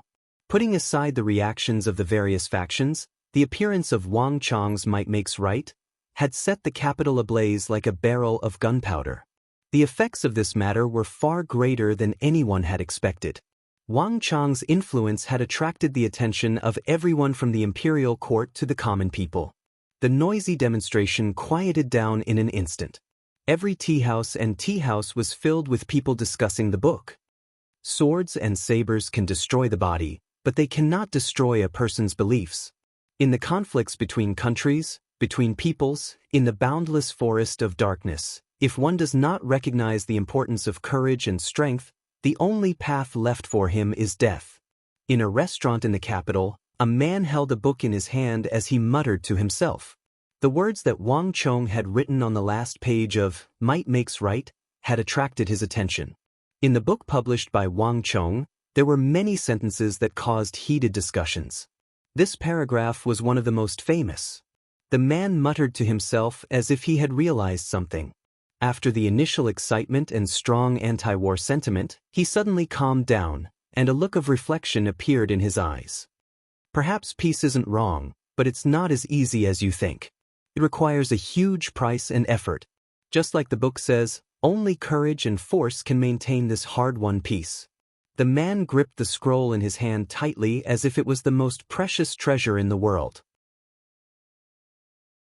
He had read so many books, but none of them had ever given him such a unique feeling or triggered such an epiphany. At the same time, the same situation was occurring in every corner of the capital. Might makes right. These 5 simple words were like flames that quickly swept across the entire divine land, unlocking the wisdom of the people and making them reflect from the depths of their hearts. This kind of influence was far beyond imagination. All the anti-war voices quieted down overnight, but under this calm, waves of undercurrents were surging. How dare you? This is simply too impudent. He's just a martial artist with no achievements in learning, yet he wants to write a book. Just who gave him the courage to question the teachings of Confucius and Mencius? That's right. We can't allow this heretical theory. Everyone, join together to impeach the king of foreign lands. Once this kind of pig-dog theory spreads and takes root, it will plague the world for 1,000 years. Not even 100 deaths of the youngest son of the Wang clan will be enough to atone for his crimes. The 3 cardinal principles and 5 virtues, ruler as ruler, subject as minister, father as father, son as son. This is the root of the world, the foundation of all things. If everything is destroyed to the point that nothing remains, how would that be? In a school in the western part of the capital, 10-some Confucians had gathered together, all of them extremely agitated and furious. The ideas in Wang Chang's book were spreading through the capital, and even their students had a copy. The Confucian school was based on benevolence and righteousness, but for them to read such heretical theories of the strong preying on the weak was a great humiliation. They had already seized several batches of books from their schools, but they were still unable to stop them. Report this matter to the schoolmaster. No matter what, we have to stop it from continuing. Finally, one of the Confucians stood up, an agitated expression on his face. Similar events were taking place in the schools and temples of the northern and southern parts of the capital. All the information was being sent out like snowflakes, ultimately gathering in one place and being delivered to the Secretariat Advisor residence in the western part of the capital. At this moment, the hall of the Secretariat Advisor residence had been cleared of all the tables and chairs that had been used to entertain guests. Li Junxian was seated cross-legged in the center of the hall. Around him were piles of petitions from the various Confucians and Confucians of the various lands. These letters were almost all denouncing Wang Chong and his might makes right, each letter brimming with intense anger. But what worried Li Junxian the most was the information that these letters would inadvertently reveal. The book and the ideas in the book were like a plague, spreading wantonly among the people, and the scope of its influence was getting bigger and bigger. No matter what, this matter has to be stopped. Li Junxian's eyes had long ago lost all of their high spirits, leaving only deep worry, unease, and a kind of resolve. His entire life, including the entire Confucian sect, had been preparing for one thing.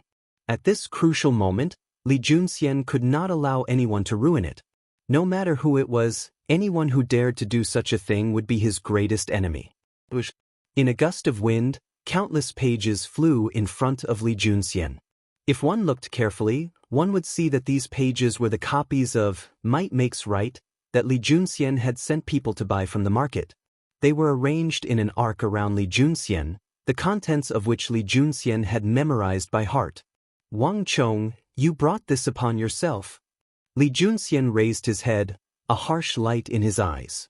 At this moment, all the knowledge he had learned and all the aspirations he had harbored gathered in his mind. Li Junxian grabbed a brush and wrote 3 large words on the paper: benevolence and righteousness. A gale swept out from Li Junxian's Secretariat Advisor residence, spreading throughout the capital.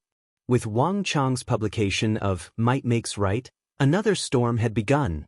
The capital was destined to find it hard to calm down. 8 days after Wang Chang's Might Makes Right was published, the other 2 books, Benevolence and Righteousness and The Theory of Birds and Beasts, swept through the Tang dynasty like a hurricane. The author of these 2 books was none other than the illustrious figure of the Tang dynasty, the Secretariat Advisor Li Junxian, who had used his silver tongue to persuade the surrounding countries of the Tang dynasty to voluntarily reduce their armies by nearly 1 million soldiers. These 2 books used Wang Chang's Might Makes Right as the core of their attacks, completely refuting it.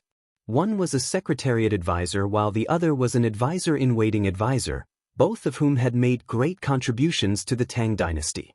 The conflict and dispute between the 2 quickly caused a stir throughout the Tang dynasty. Boss, give me a copy. I also want one. I also want one. It's not 1, it's 2. What? They're gone so quickly. The various bookstores of the capital were packed with people and carriages. In just a single day, Benevolence and Righteousness and The Theory of Birds and Beasts had been completely bought out. All the printers had been working overtime, and all the capital's production capacity had been invested, but it was still not enough to satisfy the demands of the people of the capital. This was an unprecedented storm, even more so than the previous party struggle. Although no one had said it, everyone knew that Li Junxian represented the Confucian school while Wang Chong represented the militarists. His book, Might Makes Right, represented the stance of the militarists, and the ideals Wang Chong had expounded in it had thoroughly infuriated the entire Confucian school. Li Junxian's Benevolence and Righteousness and The Theory of Birds and Beasts had been published precisely because of this. The clash between the two represented the entire Tang dynasty, a full-scale clash between the militarists and the Confucians.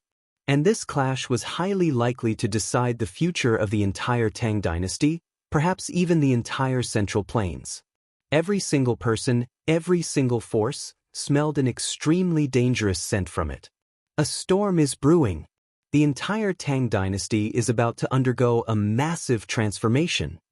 In a massive estate in the western part of the city, the head of a great clan held Might Makes Right in one hand and Benevolence and Righteousness and The Theory of Birds and Beasts in the other, his eyes suffused with deep concern. The conflicts taking place in the capital had even caused great clans like them to tremble in fear. They felt as if they were in grave danger, and the slightest carelessness would cause them to fall into the abyss, their bodies smashed and their bones smashed. He doesn't know etiquette, doesn't understand benevolence and righteousness. If everyone revered power, wouldn't they be no different from beasts? What might makes right? This is nothing but a crooked path. Someone should have stood up long ago and taught him a lesson. In a bamboo forest in the southern part of the city, a group of Confucians had gathered under a small bridge over a stream. All of them had excited expressions on their faces as they held Li Junxian's Benevolence and Righteousness and The Theory of Birds and Beasts. After waiting for so long, the Confucian school's counterattack had finally come, fast, vicious, and fierce. So what if he's the king of foreign lands? So what if he's the son of foreign lands' disciple? Since he dared to publish such a heretical theory, he must be utterly disgraced and spurned by everyone. Let's use this Might Makes Right book as a turning point. Let's work together and make it difficult for him to retreat unscathed. The Confucians excitedly said.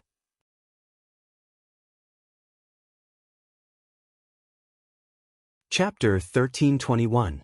This conflict is an opportunity. Putting aside the matter of Khorasan, we have to help the king of foreign lands no matter what. That's right. We generals have always been quick with our actions but clumsy with our words. Thus, our militarists have always been suppressed by the Confucians. Now that the king of foreign lands has written a book and spoken for the militarists, we have to support him no matter what. Helping him is also helping ourselves. In the restaurant, the two stared at each other, seeing the same resolve in each other's eyes. Since ancient times, there had been far too few militarists who had written books, and even if there had been, they had discussed the art of war. Other than generals, no one else had ever read them. As for things like the weak are prey to the strong, survival of the fittest, law of the jungle, and dark forest, no one had ever mentioned them. Not even the most formidable generals in history, the war god or the military god, had ever used such a method to expound the essence of the militarist's thoughts so deeply and so widely, and to make it acceptable to the common people. The Confucians have already launched their attack, and Benevolence and Righteousness and The Theory of Birds and Beasts are only the beginning. There will probably be even more operations to be carried out. We have to think of a way to make the king of foreign lands theories deeply rooted in the hearts of the people and spread them as widely as possible. The two of them glanced at each other and clinked their wine glasses. A moment later, they quickly left the restaurant. Flap flap. At every moment in the capital, countless carrier pigeons and eagles flew off in every direction. Ever since Li Junxian's Benevolence and Righteousness and The Theory of Birds and Beasts were published, the two schools of thought had fiercely clashed in the capital, attracting the attention of all the sovereigns of the surrounding countries. Uzun, the eastern and western Turkic Khaganates, Goguryeo, Mengshi Zhao, the Shi, the Khitans, the Abbasid Caliphate, the entire world was paying close attention to this clash of ideas taking place in the center of the Tang dynasty. This storm of the Tang dynasty is no longer just about themselves. It also concerns our Goguryeo Empire and all the surrounding countries. He dispatched the king of the ancient kingdom and gave him 1,000,000 taels of gold to bribe the booksellers of the Tang dynasty so that Li Juanxian's benevolence and righteousness and theory of birds and beasts could reach the hands of the Tang people as quickly and cheaply as possible. I want all the Tang people to buy these 2 books at a price lower than the cost of printing. If we allow that king of foreign lands and his might makes right to win this war, our Goguryeo Empire will not be able to invade the Great Tang. The entire empire will be consigned to eternal damnation. Standing on the high walls of Baisa city with 6 sabers on his back, the Goguryeo Emperor Yun Gaesaman, whose fighting style was different from any other expert, gazed in the direction of the boundless central plains with an unprecedentedly grave expression. He had participated in many battles and clashed with Zhang Shogui many times. Going further back, he had defeated countless famous generals of the Tang dynasty. However, no war could compare to the ideological storm in the capital of the Tang dynasty, which made him feel so much risk. Invisible sabers were often the fastest and sharpest to kill. Gallop. Following Yun Gaesaman's orders, in just a few hours, a team of several hundred people quietly left the Goguryeo Empire with a huge amount of gold. Although Zhang Shogui and his Anong Protectorate army had sealed off the northeastern region of Yuzhou, making it almost impossible for the Goguryans to pass through, there was still another path, the water route. However, there was another path called Waterway. Starting from Maruto City, if the wind was right and the journey was fast, one would be able to quickly bypass Yuzhou and reach the inland.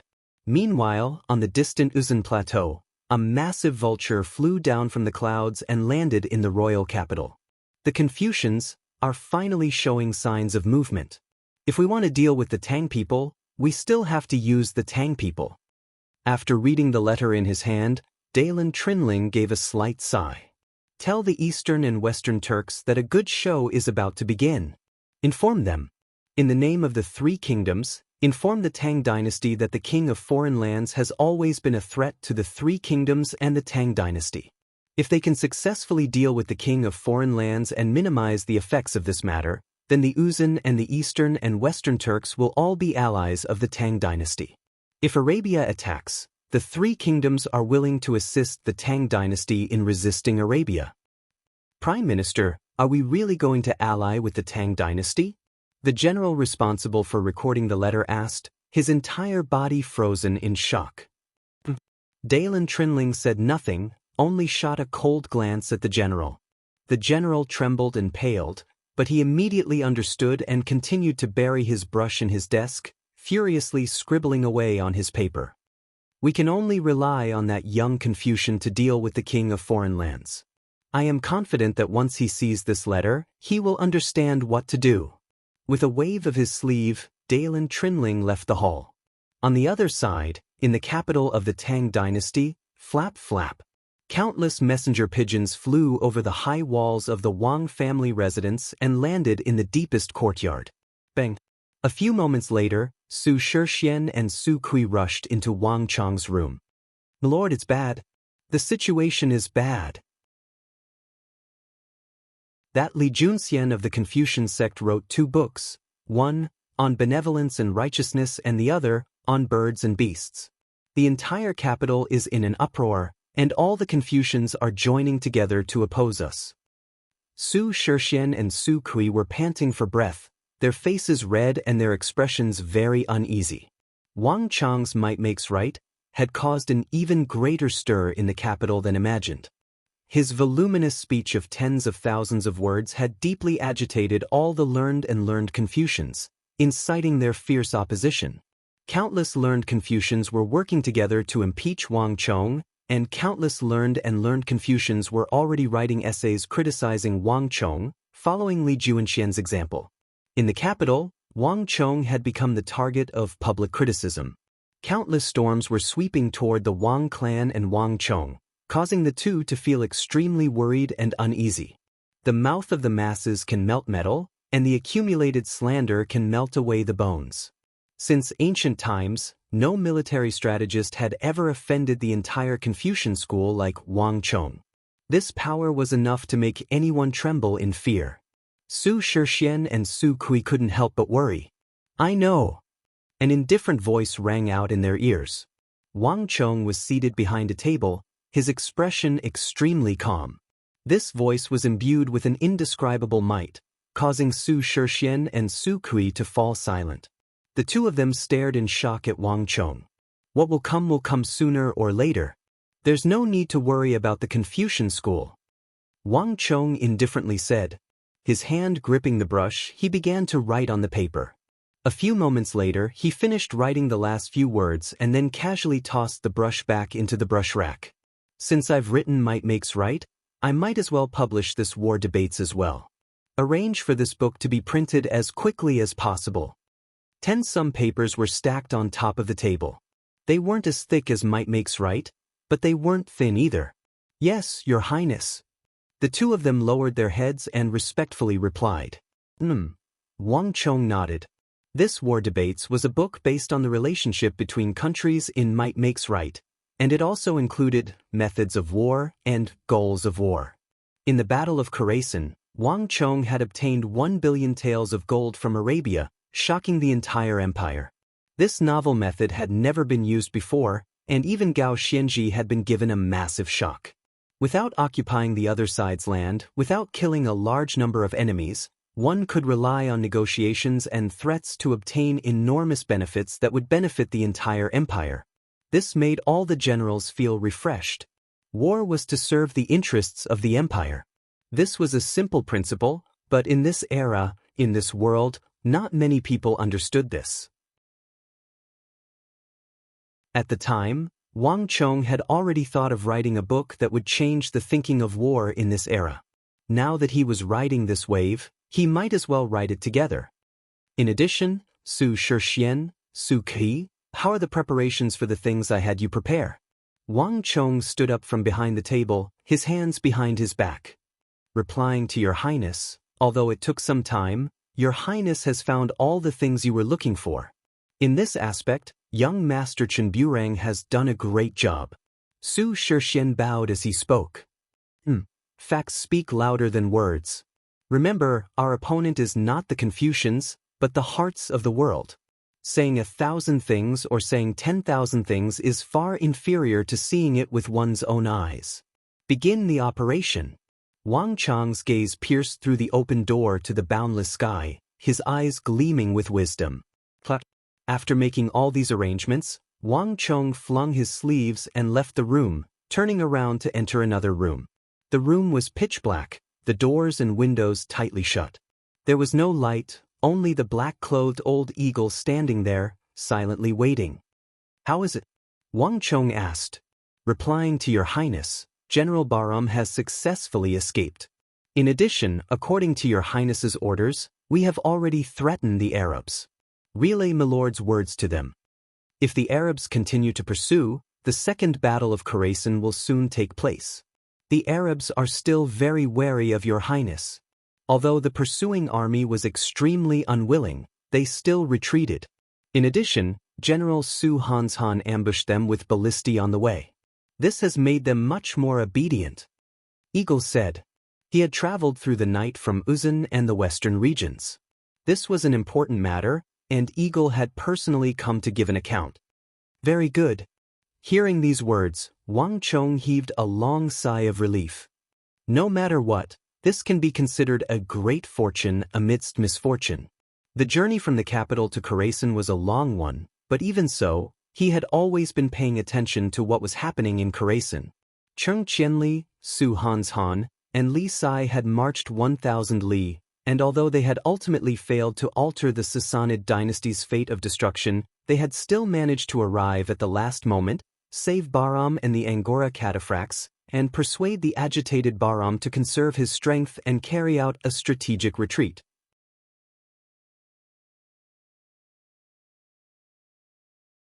Chapter 1322. Move Bahram and the others to the northern part of the Uzun Plateau and have them temporarily settle down in the Triangular Gap. Uzun's northern border basically has no soldiers left. Even if they do come, the steel walls can hold them off. In addition, inform Gao Xianji of the Anxi Protectorate that if he discovers that Uzun has mobilized a large number of soldiers, he should immediately provide reinforcements. Wang Chong said, after this battle, the entire area to the west of the Tsong Mountains would no longer be safe for Bahram and the others. And as long as it was within the borders of the Tang dynasty, the forces of the imperial court could intervene at any time. Only the Triangular Gap on the Uzun Plateau would be fine for the time being. But what if the Confucian sect intervenes? Li Junxian has already mentioned several times that he wants to return the Triangular Gap to Uzun. The eagle worriedly said after a few moments of silence. That's not up to him. He's already taken 70,000 of the 100,000 taels of gold and returned it to the Arabs. Does he want to return the Triangular Gap to Uzun as well? At least he's not stupid and didn't give it all to the Arabs. Moreover, the Triangular Gap has already become an important area for the imperial court to graze horses. I'm sure that the palace won't easily agree. In addition, I've already had the Bureau of Military Personnel delay the matter. Wang Chong calmly said. The scope of the Confucian sect's interference was growing larger and farther. In order to maintain a peaceful relationship with Uzun and avoid all kinds of hidden dangers, they had set their sights on the steel walls at the Triangular Gap. But the Triangular Gap was not in the interior of the Tang dynasty, and even now, the Secretariat had not yet decided to incorporate the Triangular Gap into the Tang dynasty's territory. To put it simply, the Triangular Gap had become a zone that no one cared about. And this unique situation gave Wang Chong an opportunity to take advantage of. Li Junxian had already mentioned several times that he wanted to return the Triangular Gap to Uzun, but Wang Chong had used the Bureau of Military Personnel to delay the matter until it was shelved. Your subordinate understands, the eagle said respectfully. One more thing. The room was silent. In the darkness, Wang Chong suddenly spoke. An astonishing light flashed in his eyes. Take some men to Sindhi and escort the first batch of 200,000 Sindhi through the Triangular Gap, through Chishi and Longxi, to the southwest. I've already made the arrangements. Su Hanshan, Great General Geshu, and Protector General Xinyu have all been cleared. Pass through them and take a boat from the southwest to take the first batch of Sindhi overseas. Hearing this, the eagle was shocked. Your Highness wants to send them to the Promised Land as the first batch.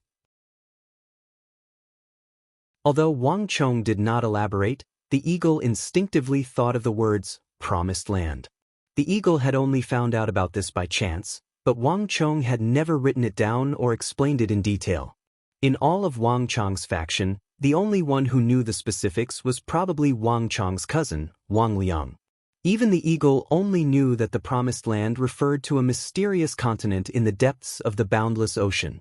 Isolated from the rest of the world, the land there was vast, the soil fertile, and the climate suitable. Moreover, it was no smaller than the land of the Tang dynasty. However, this piece of land had always been ownerless since ancient times until now. This was simply inconceivable. One had to realize that any piece of land around the Tang dynasty, no matter how trivial or small, was bound to be occupied by all sorts of tribes and races.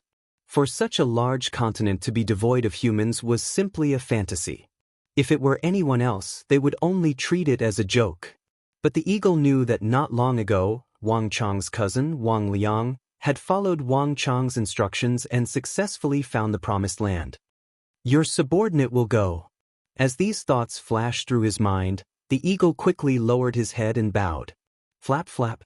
While the eagle was leaving the Wang family residence, elsewhere, in the Secretariat Advisor residence, a messenger pigeon flew down. A Confucian sect disciple quickly caught it, glanced at it, and then hurried to Li Junxian's room. Young master, the spy team has sent news. Upon entering Li Junxian's room, the Confucian sect disciple bowed and respectfully offered the letter in his hand. Read it. Li Junxian was seated cross-legged, his right hand rapidly dancing on a low table as he spoke without even raising his head. The Confucian sect disciple opened the letter and began to read. The spy team has sent news that the king of foreign lands people have found a hunter and bought a wolf from him. Moreover, this matter is being handled by one of Wang Chong's trusted subordinates, Su Shixian. Oh! Li Juanxian's brush paused and his brow furrowed. When did this happen? 3 days ago. That wolf is in a cage and has already been sent to the capital. Su Shixian and his men are guarding it. The Confucian sect disciple bowed. Li Junxian put down his brush, a solemn look in his eyes. The conflict between militarists and Confucians was currently at its most intense, and Wang Chong was at the center of this storm. His every move was closely watched by the Confucian sect. The trusted subordinates at his side were also the focus of the Confucian sect's attention. Su Shixian, Su Kui, Xue Qianjun. The Confucian sect had detailed information on all of these people. Wang Chong would normally not mobilize them, but if he did, it would be no small matter. Zhu Jing of the spy team said that this matter is extremely suspicious.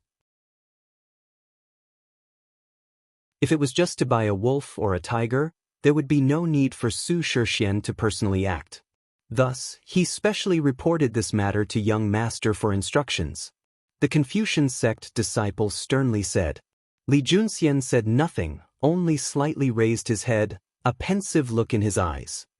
So, is this the law of the jungle?